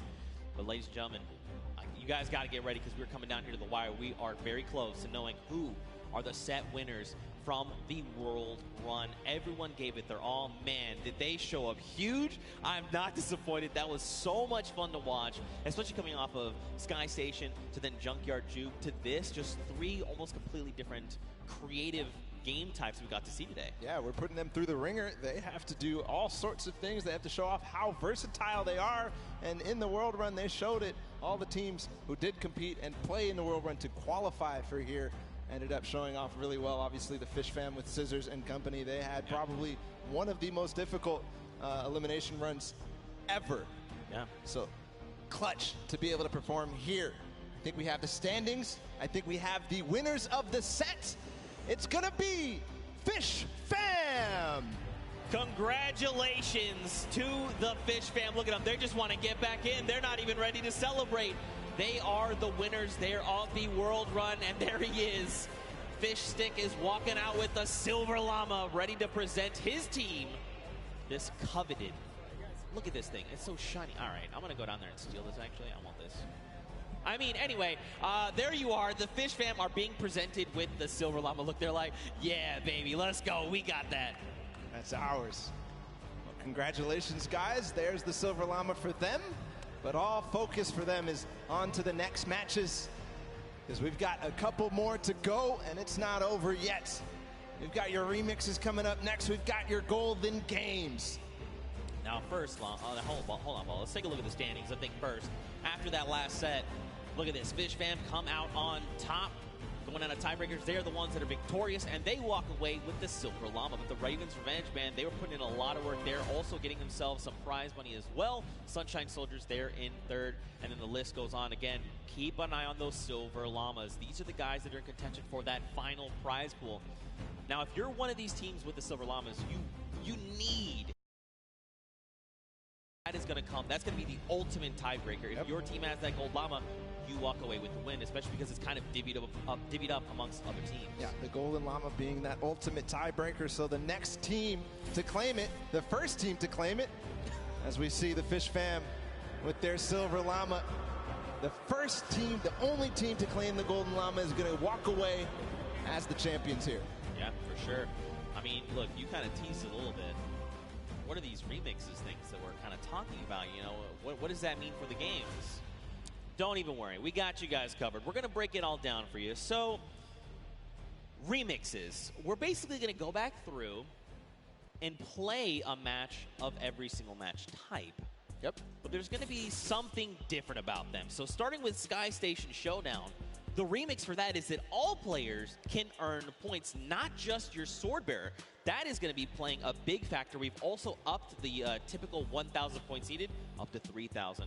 Follow, we've also got Junkyard Juke. Do you want to talk about that one? Absolutely. In Junkyard Juke, we're going to be playing it again, but you can only use large props. So it might look a little bit silly, but what it means is that it's going to be all the more difficult to score. But at the same time, each large prop is worth 10, so we're not going to see those, you know, small increments between each other. So leads can get large, or they can just stay very small because it's so difficult. Yeah, for sure. And finally, we're going to hit the World Run one more time. But the remix is that players do not respawn. That's right. They're going to have one life. Brutal. That is so hard. We saw how many people struggled, even, you know, to get past that first you know, couple obstacles. So difficult. If they have one life, it's going to be so difficult. But we are going to be hopping into the first game of the Golden Games. It's Sky Station Showdown with a remix that everybody can earn points. Here we go. Go ahead and count us in here. If you're hanging out at the stadium, we've got 3, 2, 1. And the remix of Sky Station Showdown is underway. 15 minutes counting down. So don't forget, we have a new total cap. That is 3,000. And the remix is that anyone for your team can accrue points.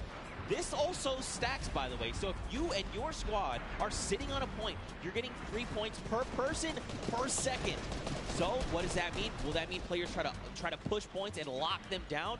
What will that mean for that center point at 7 minutes that opens up? We'll have to see as the game goes on, man. So we'll have to recall all the different strategies that these teams have, because a lot of players took it very slow. The Fish Fam tried to contain the 1 point. Same thing with the Little Whip Warriors. Same thing with also the Cuddle Crew. But we also had the Llama Record Company all trying to vie and really push for that center point when it opened up. Right now, the initial control point fights are going down. Ravens Revenge has got one. Sunshine Soldiers have gotten one. And the Funky Fighters as well, but not before getting contested. Here's all the second wave. And Blood going in, is going to start swinging the sword. Can he chop them up? Danyan instead says, not today, friends. You have all been eliminated. He's going to shut down one there. Well, Bensor going to be shut down. And you got the Llama Record Company like, hey, what's going on up here? Nope, Danyan is prepared. She saw you coming. She heard the DJ scratches. Back to the island you go. And remember, it does accumulate no matter who is on the point, and also it stacks. So all 4 players are able to grab and stay inside the point. So you'll see at sometimes 12 points at a time going through for a team if all 4 members of their squad are on the point. That's right. Ninja racking up eliminations and will be picked up there. The team's VIP being eliminated. So this is going to drastically change the way you approach these things, right? For example, if you decide to go in and assault another team, especially if you can get that surprise angle and you eliminate all of them, you by yourself can actually lock down that point for any amount of time and start racking up points. So you can look to contest, you can look to leave a team behind, you can break up into groups. There's so many different things, so many different variables to keep in mind as we move through this. Already some an innovation here from the Llama Record Company and a couple of other teams. They're hiding a couple people inside of cones so that they will continue to contest. But I think in this mode, it might be more viable to just stay and all fight at the same time. Nobody hiding at all. And we'll see too. It kind of lends a little bit more credence to the strategy that people were employing in the first set of games when they first played the Sky Station Showdown.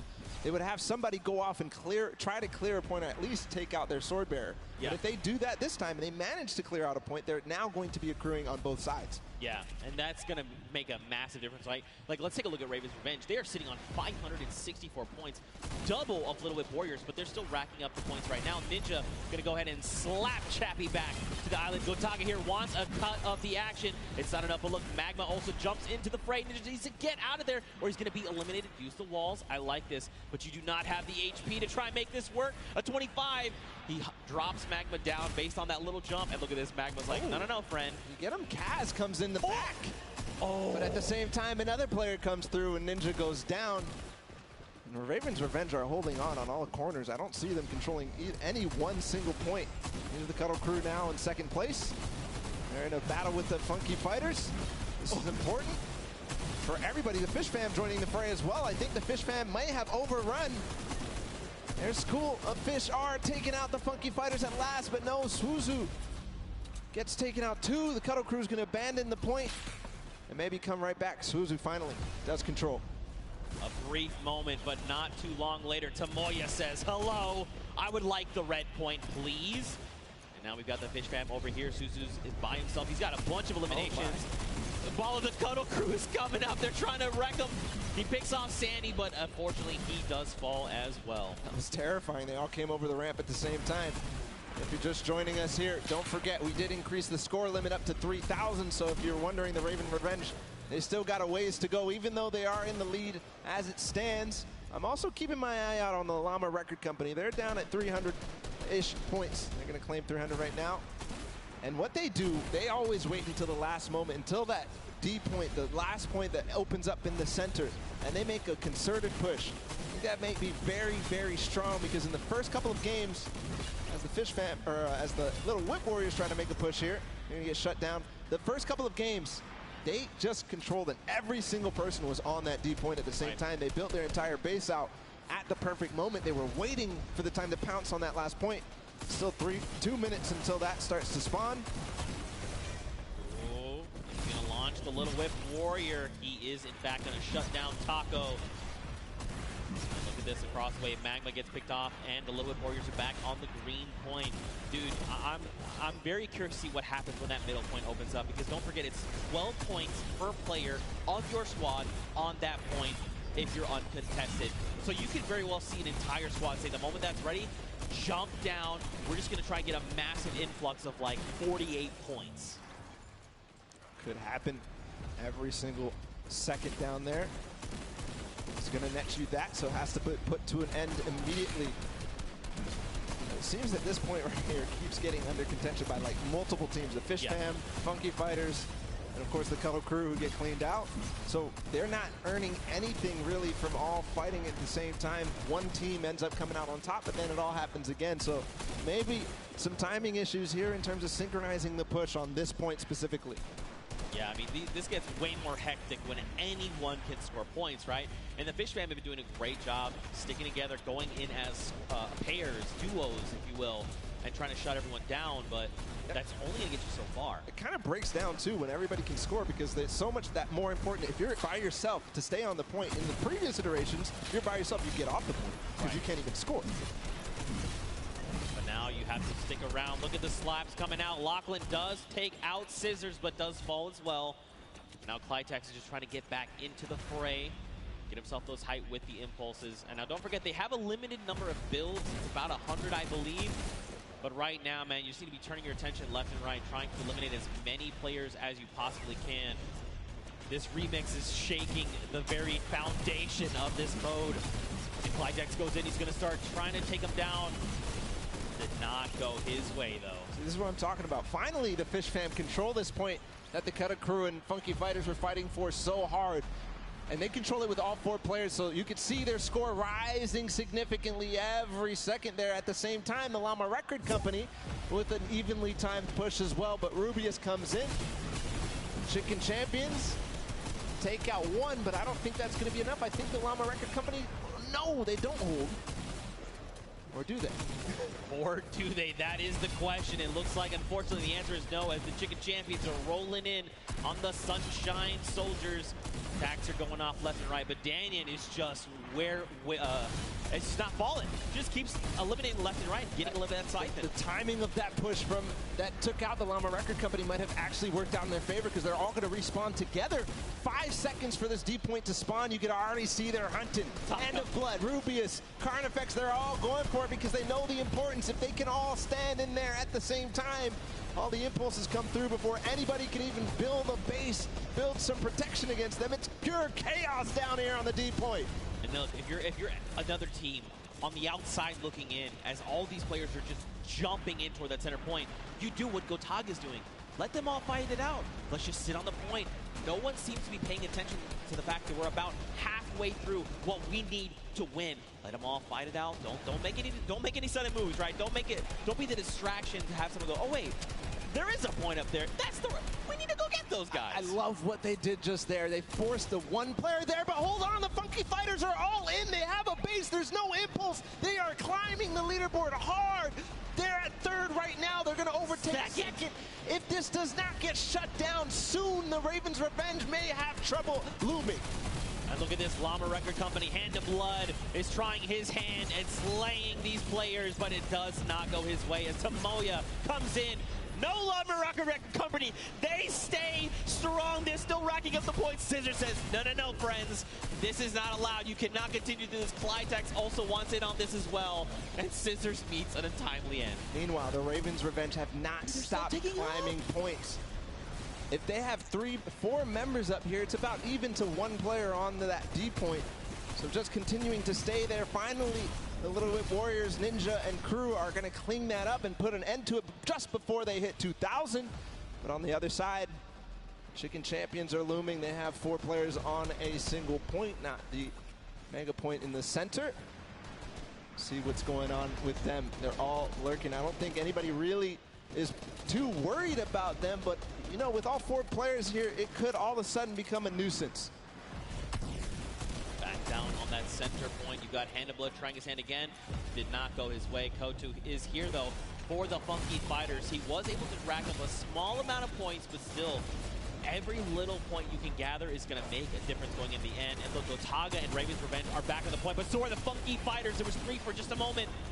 Chaos is down, just breaking out down on the center point right now, Bala. What is this? Literally every single sword bearer and almost every single player here from the Llama Record Company is using those tactical shotguns and getting in. But again, the Ravens' Revenge are on point with 4 players, just shooting down, throwing impulses where they can, and just making sure they're accruing all those points. Meanwhile, the D point, nobody has gotten anywhere since the Funky Fighters were left there for so long. It all depends how this all unfolds. Hold on, they're trying to get a base. I think they might finally break through. No, they lose and trade off evenly every single time. 4 minutes left on that timer, and Bala, these guys have been uncontested. It's just now that the Little Whip Warriors want to try and make the push, but look at Gotaga. He's literally just slicing through all these ice cream cones. I was going to try and say hot knife through butter, but this is ice cream. It doesn't quite work that way. It's crazy how nobody except the Little Whip Warriors are trying to contest the Ravens' Revenge right now. They are sitting on the point by themselves with 4, but again, the Funky Fighters in the center with 4 players. They are not even making any noise. They're not showing that there's anybody there. They are rising so fast. Finally, 4 Turtle comes in. He spots them out, but that's not going to be enough. They shut him down immediately. They're still on the point. They need to just box this up. They need to bunker down. Look at this. They just overtook the first spot.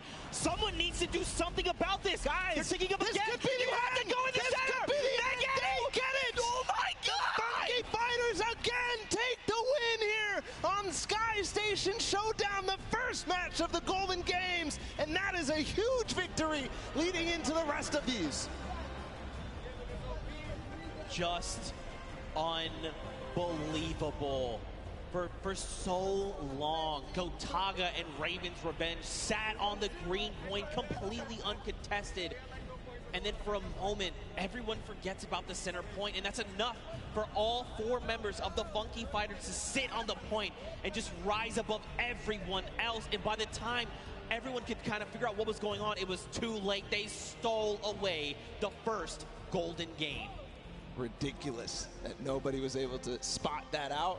It seemed like Turtle was going to say, okay, guys, they're all on the point. Everybody start doing everything you can to stop them, because he saw all 4 members. They went from less than 1,000 once the D point was out to all the way up to win. And it was 400 points between them and the Ravens Revenge at the end there. Right. But you do have to also think about who else came very close in second. Ravens Revenge, who's in third.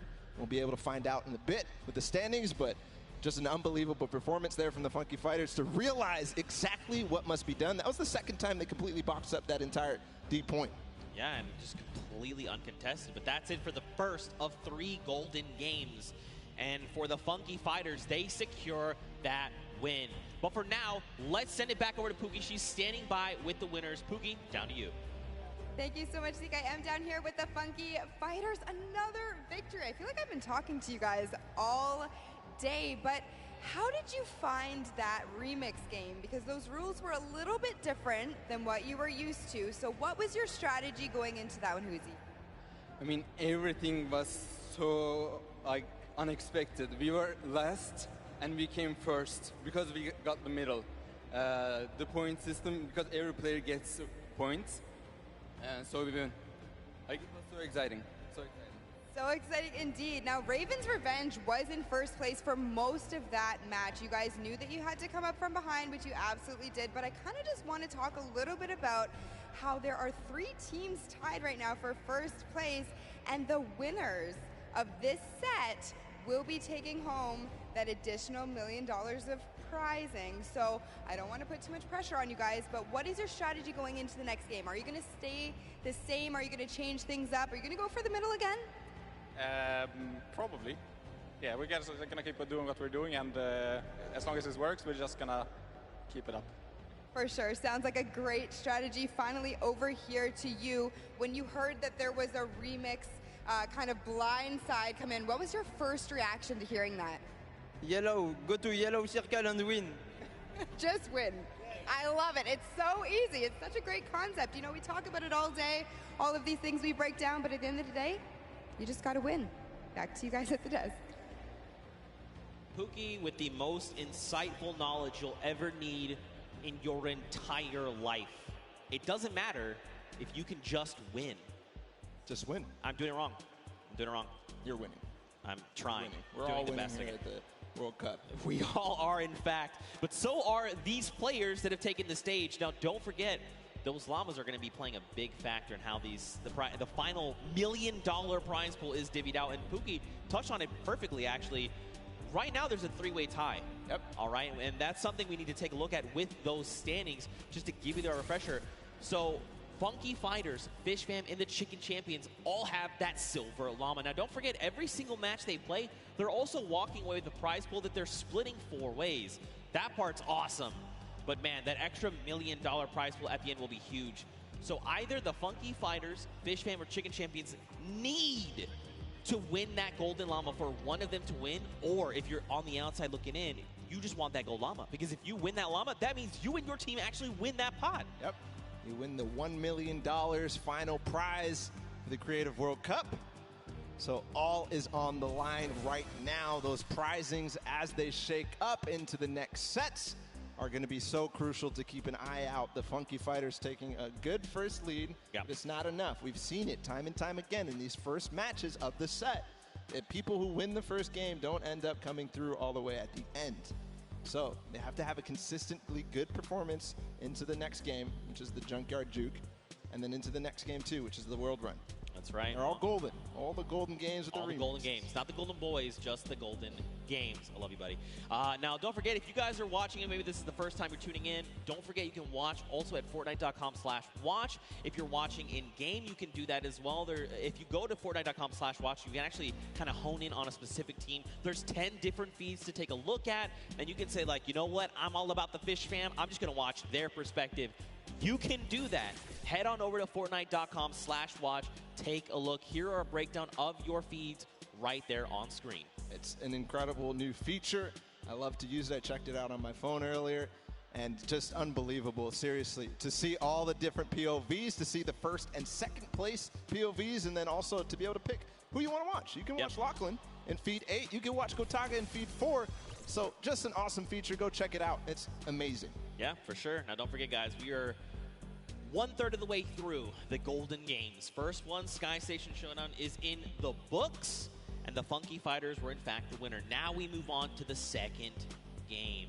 And that is the prop hunt, a.k.a. Junkyard Juke. And don't forget, the remix, 10-point props. Only the large ones. You can't go with the, little crowbar. You can't go with the wood planks. You can't go with any of that. And there is one of the prizes for the teams that won before. We've got 10 seconds until the game launches, Zeke. It's the second game of our Golden Games here, guys. It's time. 2, 1, the game begins. Now, just a refresher, we can only be 10-point props. So let's break down what these 10-point props are. You've got a snowman. By the way, there's no snow anywhere else on the map. You've got a Christmas tree with a gold bomb on top. Nope, that sticks out like a sore thumb. A giant gnome? Well, I mean, it kind of blends in depending on where you stand. If you hide something that's behind something that's blue, you can make the hide. A giant teddy bear. You've got the target. You've got the rusted out car. I mean, you've also got the giant dumpster. So, as you kind of scan your eyes across the map, you can see things like the dumpster, the rusted out car, the target. These are things that could be... Whoa. All right, Kaz. All right, this guy is... guy's got the eyes of a hawk. But these props are going to be... They're going to stick out like sore thumbs is what I'm trying to get at. Yep. And a little... Ooh, Kaz. Awesome. You see his reaction? Yeah, even Kaz is like, ooh. He's like, wait, Scissors was there. He is finding everybody right now. Good vision. And it is interesting. You got to make sure you know who the guards are at the beginning of this. It's the Little Whip Warriors on the bottom level. They're clearing out house right now. They're making sure nobody is approaching. Only 4 teams have scored right now. Trying to find people. There was definitely someone back there that was, there's not supposed to be 3 trucks back there, I don't think. But in playing this, the best way to kind of go about this is every time that those blinds come up, you want to instant reload right then on the spot. Yes, you can try to make blind fires. Unless you're certain, you're like, no, I know where my crosshair is. That's a player. Take the shot. Absolutely. But when those blinds come up, you want to reload. You want to have as many shots as possible before that next, I guess, shade comes back up, right? And the Ravens' Revenge being the other guards, by the way. Nice shot there from Taldak. Yeah, you mentioned when the blinds, I've been calling it the black, when the black comes up, take the time to reload and make sure you're taking the time like Taldak to stop and try to remember exactly what you saw. Don't move your POV, don't move your camera at all. As you try to recognize exactly what changed, you've got to use the uptime of your vision to take as many shots as possible to clear out what you think is possibly a prop. That player came down from below because he hit one of those springboards. Usually moving forward, Sand as well. They're all going with the targets. Usually gets in just barely because Taldak missed his shot. Man, this is really good for the Funky Fighters. They've taken themselves a nice early lead. It's only 20 points, nothing substantial yet. But if they can do this every single round, again, another big prop going in. They're at 50, 30 points ahead of the pack. And the only 3 teams behind them, Fish Fam, Cuddle Crew, and the Chicken Champions. And look, time is done. So that's it. So don't forget, Ravens' Revenge, they have already been guarded. So going forward, all they have to do is try and rack up points. This is going to be huge going forward. The round is going to reset. We'll get 2 new guards on deck. You've got the Chicken Champions and the Funky Fighters. So now they can try to lock out other players from scoring. And it depends on how well they do, right? Because again, these are big 10-point props. There's a lot of them as well. The props outnumber you pretty substantially. And if you recall the first game where the Ravens' Revenge were actually in second to the Funky Fighters. So like you said, being able to take your time and make sure that you know exactly what you need to do kind of gives them a little bit of an advantage. But the Funky Fighters really did come out to a huge lead in the first scoring 5 points, or 5 total. See if they can hold it down right now and keep the lead as it is. The Chicken Champions at 20 are not going to be able to close the gap. But we'll see if the Fish Fam, the Cuddle Crew, and everybody else can approach the Funky Fighters right now. They're trying to stop that from happening. Well, Scissors did just drop in with that 10-point prop, so he's closing that gap. If they can get another 10-point prop in, they're going to be tied with the Funky Fighters. But they actually have to make it there to the center to make it into the incinerator. That is going to be make or break. We have 2 minutes left on the clock. And, you know, my first instinct for this would be, you know what, I just got to go. I just got to try and run out as much as I can. That's actually counterintuitive. Right now, you want to just be taking baby steps, right? Just making sure you can secure those points is crucial. All the players right now, you can see them down below trying to get the shots as possible. They're racking up the eliminations right now. I don't think Fish Fam may have gotten one through. Taldat gets one through. That's going to even the gap a little bit. Here's the Funky Fighters again, just blind shooting through the black. And remember, 1:30 to go in this guard. Fish Fam has tied it up with that score right there. So has Cuddle Crew. They got 2 props in, so they're 1 prop behind right now. Oh, Action, you gotta be careful, buddy. One prop behind. There's a little whip coming through as well. So all of a sudden, these teams are letting a lot of props through, or maybe it's the props who figured out their timings, figured out their tendencies, figured out when they stop shooting. 1 minute to go here. Here's Ninja. He's got a car. This is one of the most difficult obstacles or props to get in. Don't stack on top of each other. Oh, so dangerous, because when you see things like that tight together, you're like, yeah, no. Oh no, the bumper. Gotta land. He was moving. Unfortunate there. You've got to press that control key at the last second to be able to make sure you get through. Scissors makes it through.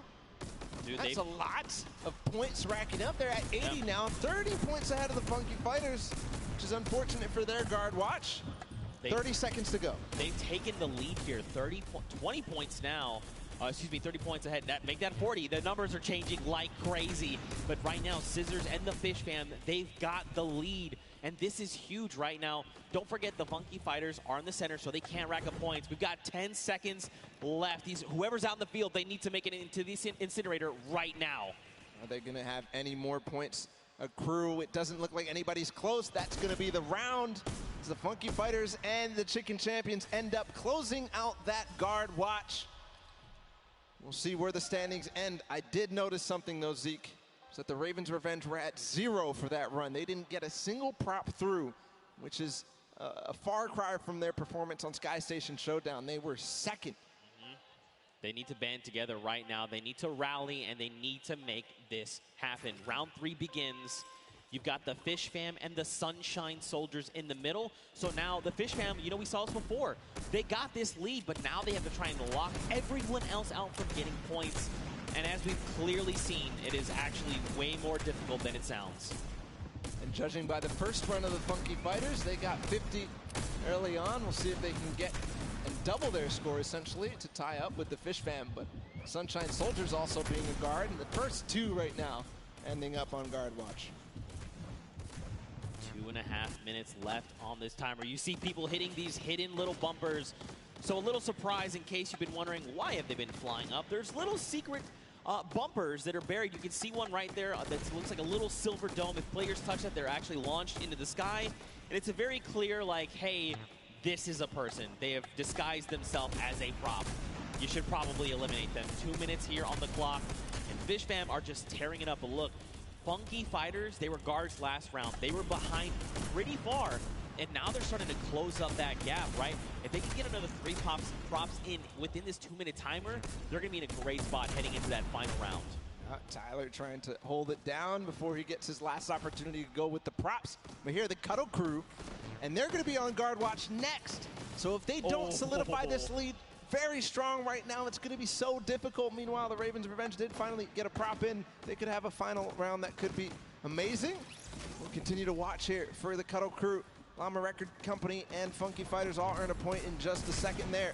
1 minute and 20 seconds for this guard watch to end. Cuddle Crew's only a single prop behind. The Funky Fighters are only 2, and so are the Llama Record Company. Ravens Revenge is now on the board with a single. That's a Raven. Look at that. Scissors, he's got this on lock. He's got the entire map laid out in his mind, and he can tell the difference. Ooh. Wait, does he catch two? He did not. Wait, these other two trucks, are they actually going to make it in? They're making it in. Yeah. That's unfortunate. Scissors, they snuck right under his nose. They get in. But it doesn't. Oh, he hit that person from the blinds. Wow. He heard you, Zeke. He knew. Listen. Flexing a little bit on everybody. He knows I'm a big fan of his. All right, he knows. He knows. Cuddle Crew, they're nice and hidden. All right, got to watch the bumper. There is one hidden. You see it right there in front? Be careful. You can see it. It's right there. Don't do it. Nope. Never mind. That was, looks like that was Fish Fam. And it looks like a lot of props are making it towards the center right now. I think I just saw 3.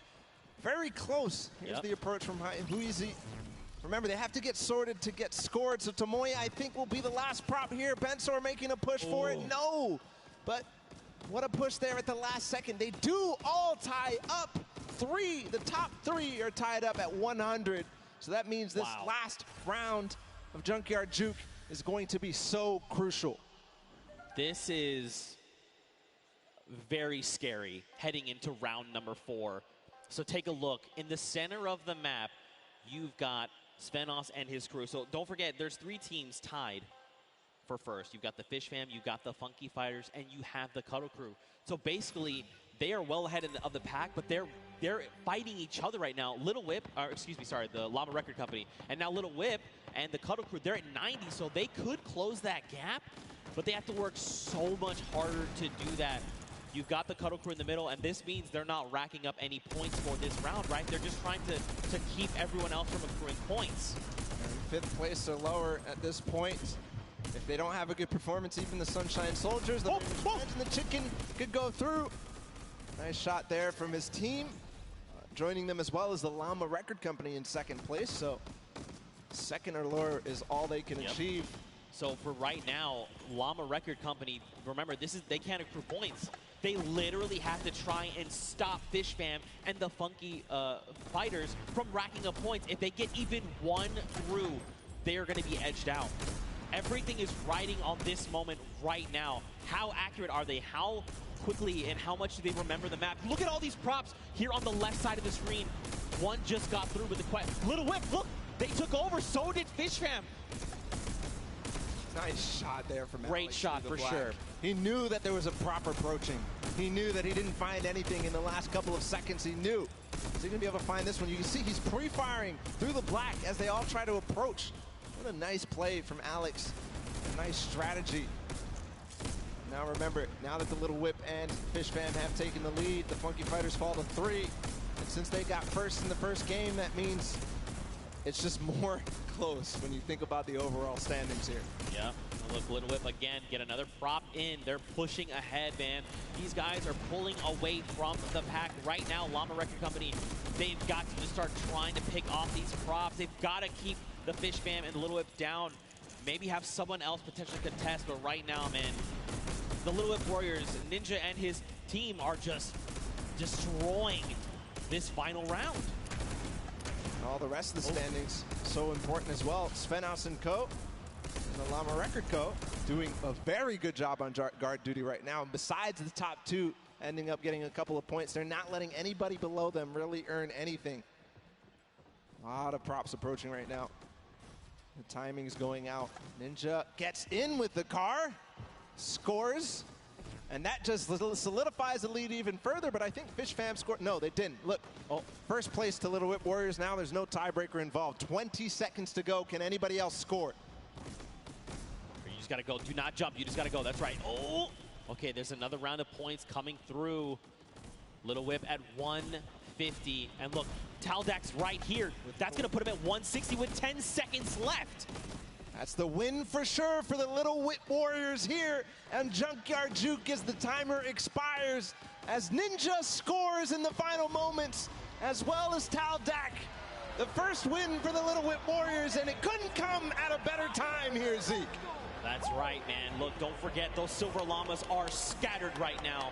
This puts them in a great spot. If they can get this world run win, they could secure themselves that gold llama, and out of nowhere, they could steal away the victory from everyone else around. A fantastic showing of the Little Whip Warriors. Man, dude, they came out of nowhere. They were just on it. They flipped the switch, and they said, you know what, we're getting all these props in, and we're just going to get pulled away from the pack. That's what happened. Perfect play. At the beginning, they had the guard defense. They didn't let anybody get over close to, I think the Ravens are, no, the Ravens had 0. I'm thinking of the Funky Fighters had 50 in the first run. Yeah. But nobody else really did anything, and the Funky Fighters ended up starting to slow down. They didn't manage to keep up their pace. Little Whip Warriors took perfect advantage of that. Yeah, and I mean, you could just kind of see that they were very calm, cool, and collected in the whole thing, right? They just kind of navigated the map correctly. You kind of saw it happen a little bit, but there was almost like this clustering that happened. You know, when you've got 3 rusted cars right next to each other where there clearly is no rusted cars at all, you're like, okay, well, these guys are very clearly props, right? They figured it out eventually, though. They did. Separate, approach all in different waves. Yep. Use the props at the front to kind of, you know, protect so that the guys who are just barely behind you can then make their approach and get 2 points at least, or at least 20 points in this remix version. Yeah. But great performance for Little Whip. Again, it couldn't come at a better time because that puts them in contention for this Golden Llama. And that's the bonus. That is the win. That is the win condition for this Creative World Cup. Well, I think the only thing that we need to do right now is send it down onto the stage. I want to hear from the Little Whip Warriors, so let's go over to Monster, who's standing by with them right now. All right, so I'm going to be honest. I thought early on the Sky Station Showdown, Ninja Squad specifically, was going to be dominating because of the fact that, you know, the way the qualifiers worked, you guys were out there running shooter trials, and you were struggling. But you guys are finally finding your stride. So let's just touch on it. How does it feel to be in the running? Now you finally got a victory. You're so close. The Golden Llama's on the line. You guys are so close. What do you think about this? Honestly, kind of relieved, to be completely honest with you guys, because, I mean, we were kind of nervous the first 3 sets. I mean, we were not doing the best, but now we're here. So, I mean, hey, we're in the running, and that's all that matters. All right, so you're in the running. You want to hold this lead, but more importantly, what team do you guys feel you need to shut down? I think it's the Funky Fighters. Is there any other team that specifically, I know we started off, Ninja said the Ravens Revenge, but I don't know. I think things are really shaking up. What squad out here is surprising you so far? Dude, those Ravens, man. Like, yesterday we were fighting with them all day. We got the edge on them yesterday, but today they came out and really surprised us. And there you guys have it. So, as you can see, easily things can really shake up here. And just like that, suddenly, it's anyone's game to win. Ninja Squad can take it for all we know. Well, we'll have to see because we have a single golden game left. And in case you've forgotten, it's the World Run. And the remix is a single life. That's so brutal. You can't even, like, we can't understate how difficult that is going to be. I mean, especially when everything is on the line here. Everything matters. Everybody wants to get first in this last match. That's right. And don't forget, I mean, we've been bouncing around, right? We started on World Run, and we saw 6 teams of 8 rack up the 30 coins. But then we moved to Sky Station Showdown. So now you're like, okay, my mind has to go there and be ready for that. Then we moved to Junkyard Juke, and you're like, okay, we'll have to move again. So these guys may not be in a, you know, once you've been doing it back-to-back, you've almost built up that muscle memory. They may not have that based on this. Yeah, we'll have to see, man. Very true. You're kind of rusty when you move on to the World Run after these last two. Right? There's no mechanics in Junkyard Juke are the same at all in the World Run. So we'll have to see if they still are warm for that. Yeah, but hey, you know what? If you want to play these things, don't forget they're actually in-game right now. They're available as LTMs. Play them through the weekend. You've got until Sunday. You want to check them out, give them a try. I'm telling you, they are super fun. If you get more coins than me, I got 14. Hit us with the hashtag or tweet at me. That's fine. I'll hold the L. I respect it. I'm not a death runner, I'll be honest. I'm not much of a BR player either. I'm pretty bad, actually. That's why Sundown carries me pretty much the entire time. But again, man, let's focus in on these games. Don't forget, let's not talk about how terrible I am. The Gold Llama. That's what's on the line right now. You know, I think Ninja just actually found out what the remix was there. It looked like he read something he was surprised. He was like, wait a minute, what? No, definitely should have known before, but here we go into the World Run. All the players are loading up and getting ready. It's so important to make sure that everything is perfect because you have one chance One opportunity here to make a difference. If you mess up, it's over. That's right. So I'm looking for Turtle. I'm looking for the players like Scissors, Suzu, who completely clutched up for the Fish fam, both of them together. And really, it's not on the shoulders of one player. Even more so, right? We were talking about it earlier. The entire team needs to perform. But here, when they could be going out early, everybody needs to step up. Every single person. That's right. This is it. The final opportunity to try and claim the golden llama and take a slice of that final $1 million prize pool available to the winner. And of course, let's not forget the World Cup Creative Champions. The time is now. Here we go. The game is about to begin. If you guys are here watching from the stadium, let them know you support them. Let them hear you right now. Let's hear it for all these teams. That's what I'm talking about. They need your energy right here, right now. 10 seconds before we hop into the game, don't forget it's World Run. That remix, A Single Life. Who is going to come out on top right now? It's anyone's game. We'll see who out of the gate as they open right now. Who out of the gate is going to go down? How slow are they going to take this? You can see everybody does not want to move. You can cut the tension with a knife right now. Here, MSYB is going to be the first to go. Danyan in the back as well. Everybody staggering their players so that they know what they need to do one by one. I heard some traps. MSYB, there he goes. Gets the first couple of coins and everybody at the same time. Funky Fighters have 6 right now. What a run so far from MSYB, not missing a beat.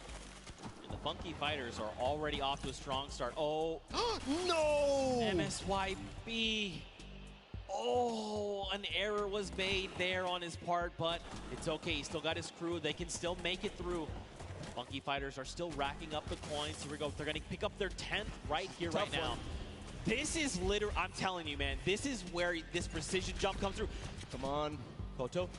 2 players. He made it. Two players made it. Oh, so here through. Actually, right, no, let this, don't even. Just let the whole thing reset. Yep. Take a step back. Let it reset. Is every single one of his teammates down in the bottom left? Yes, it is. It is all on the back of Koto right now. He's got to make it through. The tricky part of this is he's going to get this coin, but now he has to go back through. That's not the coin to go for then. That was not the coin to go for, but it's okay. He's committed. Come on, you have to guarantee trigger these. Do not fall. 3rd set. 4th set. He's through. Okay. Oh, dude, my heart is beating out of my chest right now. This is so just tense. What can you even, like, he's by himself. This is their only chance. He has 11 coins right now, but that's just tied. In the castle, there's not too much danger after those spike traps. Right. So we can move forward. They have to make sure they grab every single coin. Meanwhile, Chicken Champions on the other side, he's by himself as well. I wonder how many different teams have anybody alive right now. Is it really up to the Chicken Champions and the Funky Fighters right now? We'll see.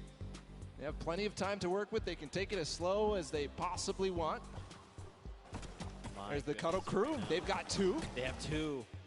Raven's Revenge looks like they have 1 player as well. Okay, nice. The coin is picked up. There's only 1 left here. So remember, 14 is the max amount you can get before heading up to the next level. And the castle is the halfway mark. Just got word that Fish Fam actually has 3 people up.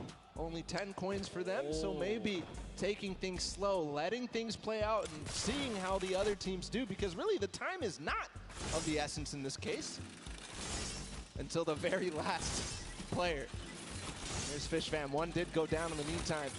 This is Tyler. Suzu is down, which is crucial because he was the player who was a speed demon. But again, it's not speed that matters, it's execution. Here he's going back through. Can he make it? Most dangerous part of the castle. Nice re-trigger. He's through. Okay.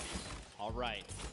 We haven't seen Cuddle Crew pick up any more coins. Maybe they're still alive. Maybe they've been eliminated. The castle, I mean, it's pretty hard to be eliminated in the castle. The only way really is in the traps there.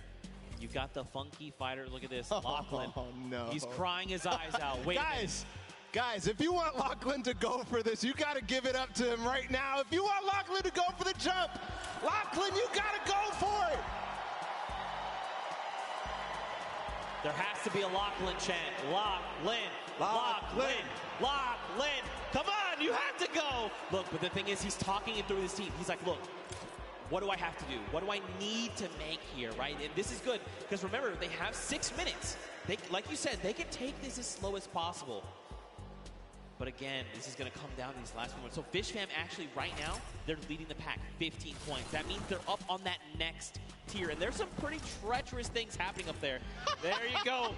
It's Zane and Tyler. They're through the castle. That's why they're all dancing right now, because they know they're starting to be at the hardest part possible, and they know nobody else is here.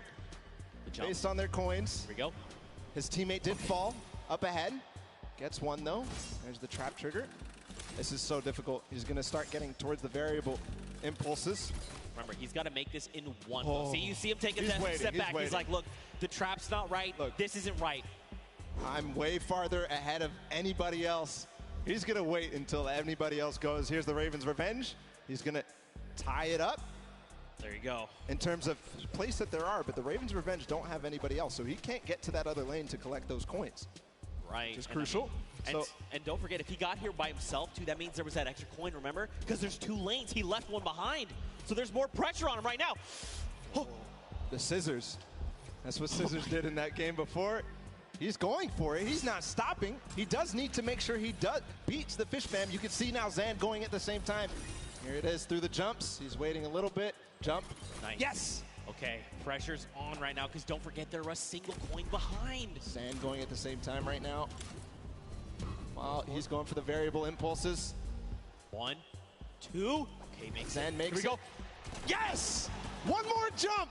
Magma makes it through the variable impulses, one of the most difficult jumps. And the deep breath does come in.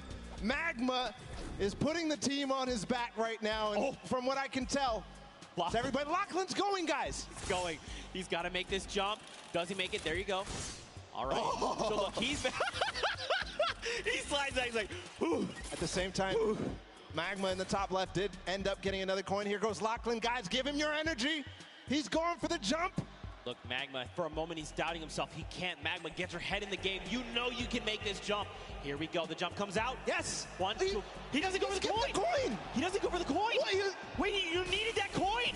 That could make the difference. Why is his team not telling him? It's too risky. Maybe he feels like it's too risky. See, he's thinking about it. Should I maybe try to double back? I mean, if he gets down the ramp, he's going to have his little icy toes. He's going to slip right off. This could be it. This could be the moment that makes or break their game. There's Zan, too. Look, he's thinking about the same thing. He's like, should I go for this? Is this coin worth it? He has to come back through there to get up to the next stage anyways. Magma taking a huge breath. We'll have to see if you know, the status on everybody else. I believe these are the last 2 players. This is tough. We're getting word Lachlan has actually made it to the he has not made it to the castle yet. I misspoke there. All right, here we go. Magma, great trigger. No! Wait, it's okay. He used the rock. The recovery. Right. They knew about it. Gets the coin. No! And Magma is out of the game, and with that, the Ravens' revenge too. Lachlan bouncing. He's unfortunately out of it as well. He's not eliminated yet, but Zan going for it at the same time. Here we go. He's going to go for the coin up top. He has to. He literally has to. Magma, though, he left the coin behind. No. He set up. He didn't grab the coin either. If he had grabbed that coin, he's thinking about, do I double back? Do I try to make that? So the reason he doesn't want to go is because if he goes for the coin, he is not going to be able to get to the next thing. So they thought ahead of us, Zeke. They knew. Lachlan playing with fire. He is definitely not in this. Can he really make this with an impulse? No way. No. He's out. He has the end of Lachlan, the end of the Cuddle crew. And it is now 21-21. He just needs one more coin. He needs to get that coin. Which is more easy for him? Is it the one on this trap? Or is it the one back behind? You can tell he lifted the finger. He said, we need one coin. Just grab this coin right down here. If he can do this without being eliminated. There it is. The win. Oh, he missed it, but gets it with the trap trigger. The Fish Fam. Zan clutches up for them here. Scissors and company absolutely dominated in the last set of the world run. It wasn't domination, really, though, was it? but a clutch performance from Zand. They lost their man Scissors and Suzo early on, but everything fell on the shoulders of Zand, and he does it. This is shaking me to my core, because what does this mean for the standings? In all 3 Golden Games, we saw a different winner. Funky picked up round 1, Little Whip picked up round 2, and now the Fish Fam picked up round 3. But don't forget, Fish Fam, they had that unbelievable time earlier on with 525. But, I mean, also, Funky Fighters, they got themselves the coins as well, so they all have wins. I'm trying to think. I'm trying to think back, like all the different standings, because Fish Fam, they had a good performance in Junkyard Juke. Absolutely, right? Right. Hands down. Here's the last moments with Zand. This moment could have won him the Creative World Cup. Think about that for a second. This could be it, man. That literally could have very well. But then the question is, what if that doesn't get them the win? Should he have kept going, right? When he just decided, look, you know what? We've got the coin. Let's end it here. What if they needed to keep going? What if they had gotten one more coin? Could that have made the difference? Are they already in the lead? Is there someone else? Tiebreakers matter. We'll see. Okay. You know me, man. I stress out way too hard over this. I get way too into this. I'm sitting here with my pen, just like, what is the calculations here, Zeke? I don't even know. I'm running the numbers. Nail-biting finish, that's for sure. Right? We could all agree that. Guys, did you like that finish here today? Zand clutching up. Guys! They're asleep. They're asleep. They're asleep. They want to know what's happening. They don't know what we're asking them. I mean, guys, here in the stadium, was that not insane? There you go. There you go. You just had to ask them the right question. You asked them the wrong question. That's all it was. I had to stick the word insane there. People go crazy for that. There it is. There it is. But first off, let's just say, across the board, all of these teams performed incredibly well. Again, just calling out, there was never just like one team that kind of was ahead of the pack the whole time. Fish Fam was starting to get there, right? Like, they were that one team that was like, wait, they were the only ones that had that insane time. But, everyone really showed up in massive ways. We're going to calculate the standings. For now, I think we're going to send it actually down on the stage. We've got Poogie standing by with the Fish Fam, so let's hear from them. Thank you so much, Zeke. I am down here with the Fish Fam. Again, I feel like I've been talking to you guys all day. Zand, you were a little late coming over to the interview. You had to put your shoes back on. Was your performance so great that you knocked your own socks off? Is that what happened there? It's all about getting comfortable. If you play like you play at home, you'll play better. So that's what I did. So just being completely comfortable, that's why you took your shoes off? Yep. Yeah. I mean, it definitely worked for you. You were the last one alive. What was that pressure like for you? I mean, I just took my time and did what I've done for the past year to Death Runs, and it worked out. And were your teammates coaching you through that whole thing? Yeah, they were talking to me, just telling me to chill, do whatever I want, take my time. Yeah. That's awesome. It definitely makes a difference when you have such a supportive team. Now, Scissors, I'm going to come to you and talk to you for just a moment. Now, this has to be an amazing moment for you, winning the death run like this. Now, how well-versed are you in just having one life to live on these death runs? I mean, I feel like I did very well, but these guys they're the GOATs. They're the best. I make all these maps, and these guys are the ones breaking the world records, so I had them on my team to carry me to the victory.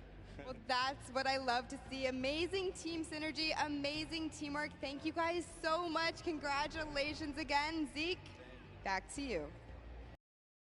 What a humble team leader Scissors is. But, mad respect to Zan. I like that he pointed out specifically, you know what? I just got to play like I'm at home. I have to get comfortable. For me, I'm the same way. You're like, right, This feels like home. There is no way that this feels like home. And with the pressure?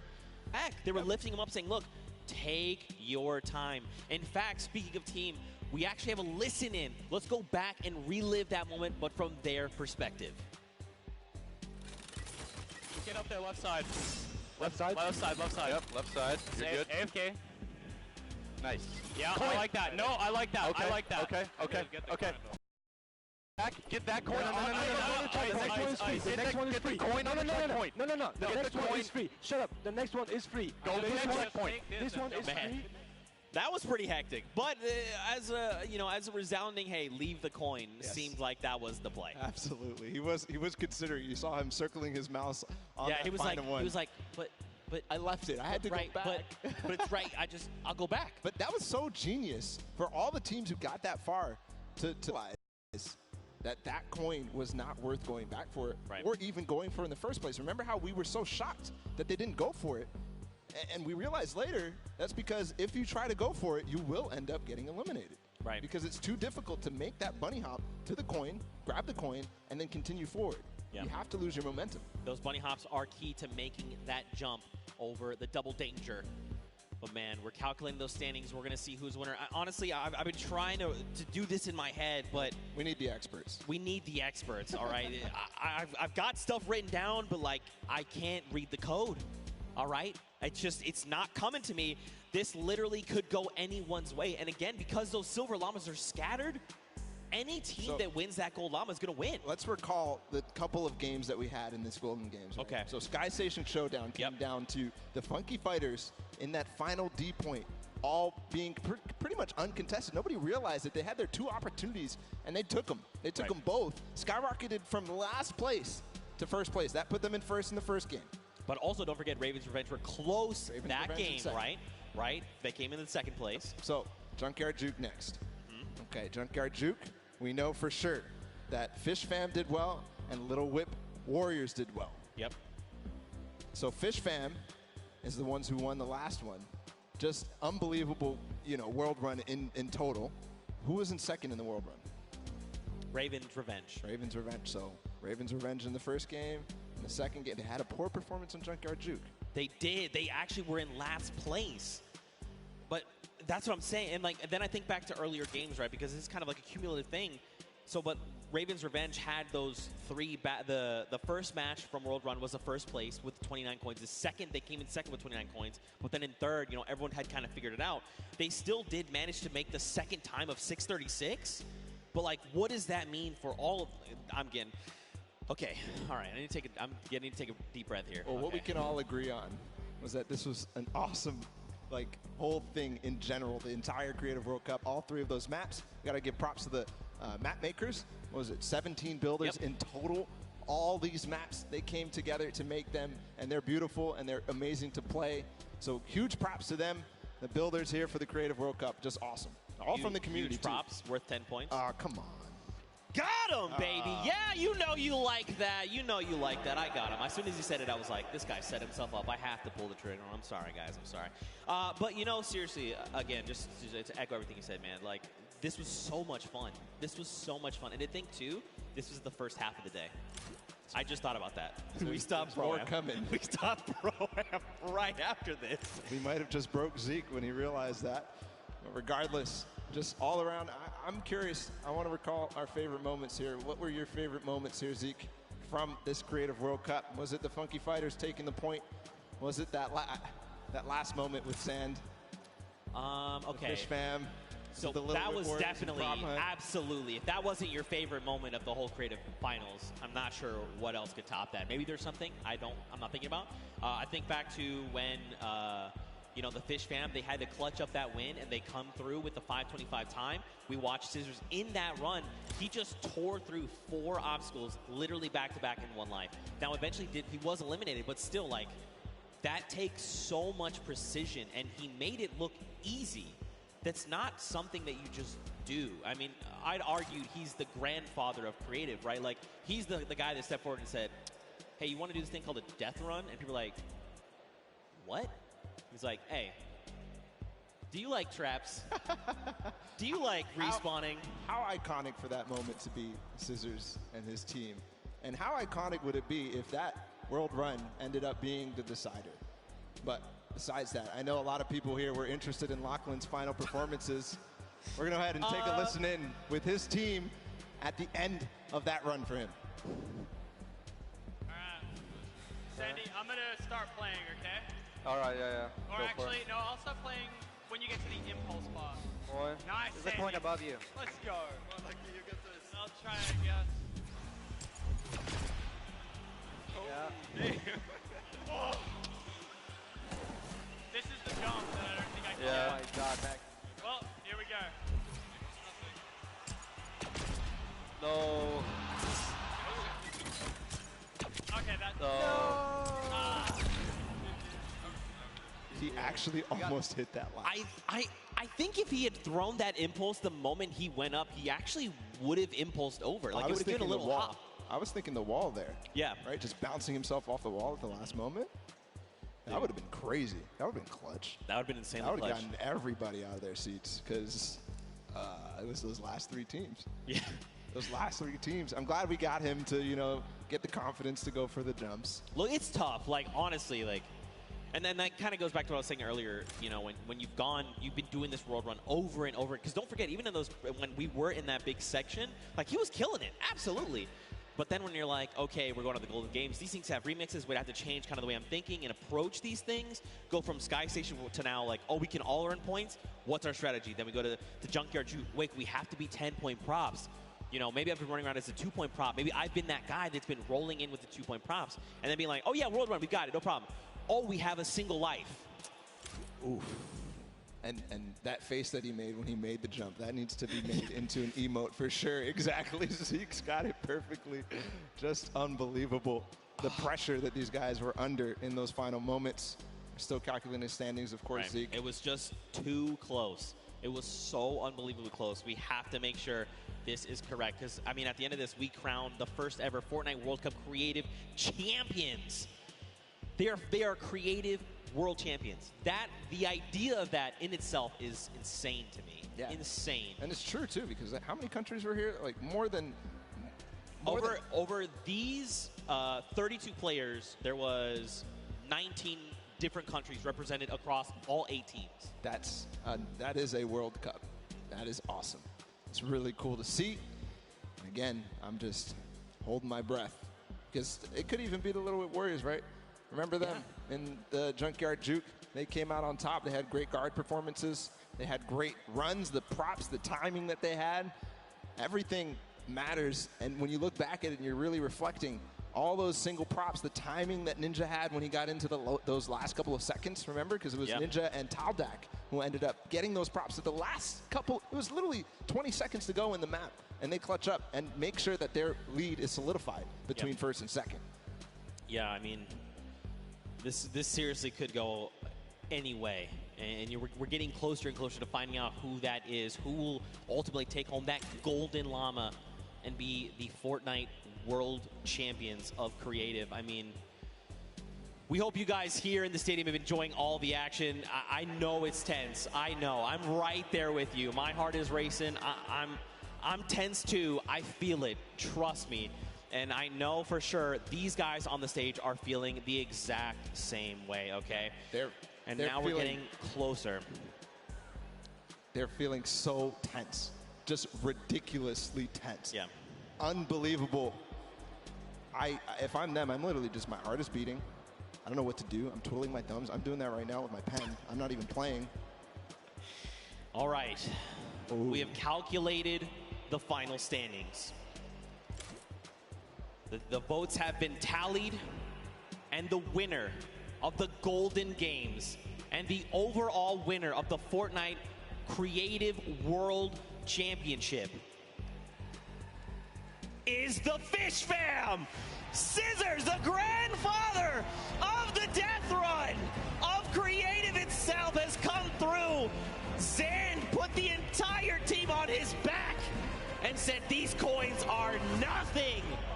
We will claim the gold llama balla, and we will claim the $1 million prize pool. Iconic that this team, Scissors, the first World Cup trial that was put out. These 3 guys were the first qualified players to come through. Zan clutching up in the final moments. Suzu just getting the first record on that map, on the world run, and for it to be in that style. And then, of course, Tyler, we can't forget him. As we see them celebrate together, there's the Golden Llama. And remember, that's a $1 million prize bonus. That's right. They're splitting it 4 ways. Absolutely massive. But just like you said, I want to just echo this again. Mad props to the entire team. It was not just one person that carried. It was a team effort. and Zan there in that last moment came in clutch. Scissors tearing through all of the traps that needed to be. Tyler back in the prop hunt, needed to just find those shots left and right. Suzu being the first, hitting that massive timer of 5:25. The Fish fam come out on top, and here is just another breakdown. That Golden Llama being the tiebreakers, and Funky Fighters, let's not forget, they were so close. If they had picked up a win there, that might have been enough to put them over the edge. But again, every single team here showed up. 19 different countries represented, over 8 teams through 8 weeks of qualifiers, Bala. And it's all culminated right here in this moment. And I have to just see the top 4 and the top 5, really, because Chicken Champions with the Silver Llama, that was pretty much what everybody was calculating. That's why it took so, I mean, that was close. That was so close, within $30,000 between second and third, and that's how, of course, you do earn that llama depending on which set, but all that prizing cumulative. So there you have it. Creative World Champions, it's done. And it's not even... This is only half, by the way, this is day 1, and we're halfway through the show. We still have Pro-Am. Oh, by the way, we still have duos tomorrow on Saturday. Oh, by the way, we also have solos on Sunday. Yeah, are you already exhausted? Me too. Me too. What an unbelievable day. It's going to be a great weekend. I can't wait to see what it was ahead. And already this day has started off fantastic with this creative action. I was expecting amazing things, and we got it. That's right, man. Well, of course, we need to crown them the creative champions. So that's enough from us on the desk. Let's actually send it down to Golden Boy to crown ourselves some champions. Thank you so much, gentlemen. What a grueling, grueling run this was, but we have finally come down to it, and we have crowned our champions. But we got to make it official, baby, and there's only one way to do that, and it's right here in the winner's circle. So why don't everyone here in Arthur Ashe Stadium, let's welcome to the stage the Fish Fam!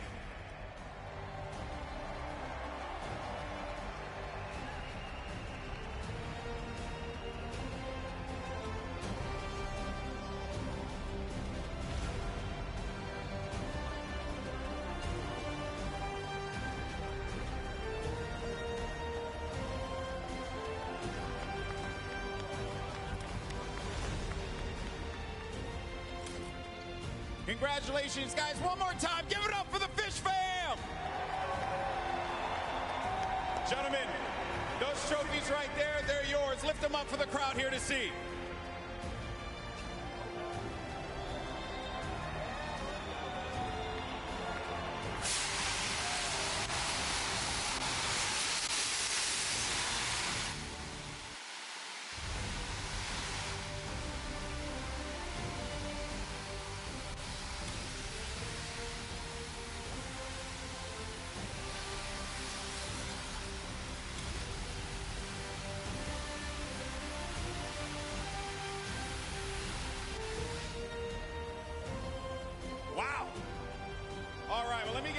Fast. I got to talk to this guy right here. My man, you are known as, and everything's, all the llamas getting all over the place here.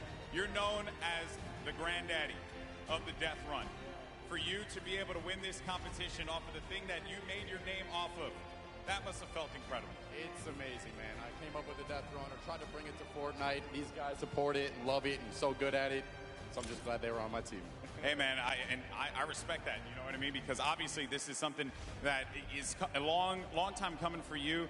But I got to talk to you, my man, because I want you realize group here an extra $1 million. So you got yourself $1 million off of a jump. How does that feel today, my man? I can't describe it. It's unreal. Like, I don't know what to say, to be honest. What are you gonna do? What are you gonna do with the money? Probably, I don't know. I didn't plan for this. Responsible. He's gonna be responsible with it, right? That's what we're gonna go for, right? Yeah. All right, sounds good. All right, well, guys, gentlemen, congratulations once again. Your winners and Creative World Champions, the Fish Fam.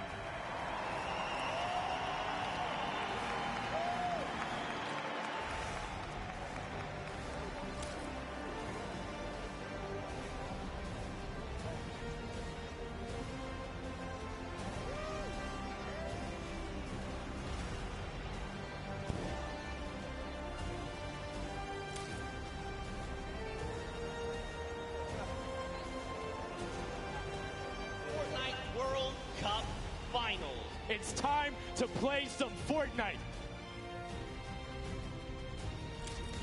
And one more goes over, and that's it. While the Record Co. takes the first match. 1,000 Gotaga and Raven's Revenge. Come on! Let's go! That's it! His feet touch the ground. The impulse doesn't go off. Tamoya takes it for the Funky Fighters. We are very close. Yeah, don't.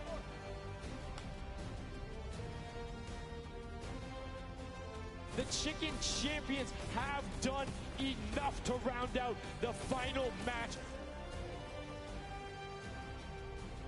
Barely missed there. Finally hits the bouncer and he's gone. There it is. Oh, he's holding a trophy. Fish Stick is walking out with a silver llama. Let them hear you right now. Let's hear it for all these teams. The Cuddle Crew is keeping it very close. They're keeping it very close.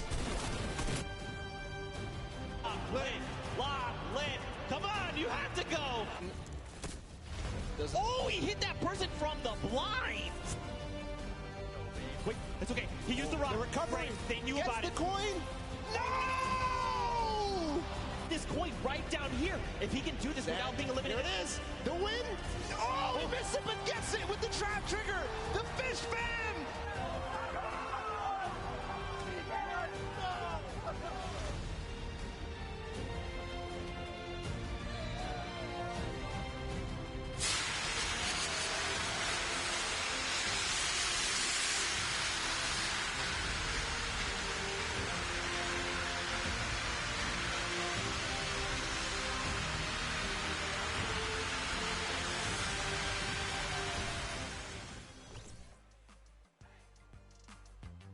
Okay, hey guys, I'm Bloom Falconer. I'm from the South Bay in California. My city is called Redondo Beach. Hello, my name is Arkham and I am from California. I'm really excited to come here because the Fortnite World Cup is a great opportunity to show like you have all the best players around the whole world, so I want to see if I can prove myself to be the best or not. I think our competition is probably, the biggest one is probably ourselves. Yeah, other than that, probably Cease and Elevate. Yeah. They're really good. Yeah, they're pretty nuts. Yeah. I think the biggest moment I had was finding Arkham as a duo partner, actually. It wasn't anything that really happened in in-game. I went through a rough patch. I didn't have a duo. I ended up like not working out with my previous duo, and I was kind of nervous because World Cup was coming up, and I ended up finding Arkham, and we played a few games, and we knew it was clicking, so. Oh, shoot. Holy. All right, I would just like to thank my family and friends for supporting me all the time. I really want to shout out the boys back home. Thank you so much for all the support. My family too, especially. And we're really excited to be here at the Fortnite World Cup. Hey guys, he plays, and I'm in the player lounge right now, and I want to know if these guys could describe Fortnite in 3 words, what would it be? For me, it's cool dance moves. Sweaty, fun, and colorful. I feel like the most common one from me and my friends when we play Fortnite is he's one shot. So, yes, and he's never one shot. It's, yeah. That's perfect. Wild, creative, and fun. Those are some good words. Unique, challenging, and creative. Yeah. Fortnite. Amazing. Amazing. Clapping bots, bruv. I appreciate that one. Yeah. If you could describe Fortnite in 3 words, what would it be? Super hyper entertainment. Yeah. Yeah. I like that. Run, build, bush. I don't know. Fingers crossed, man. That's my 3 words. Fingers crossed, man. Yeah.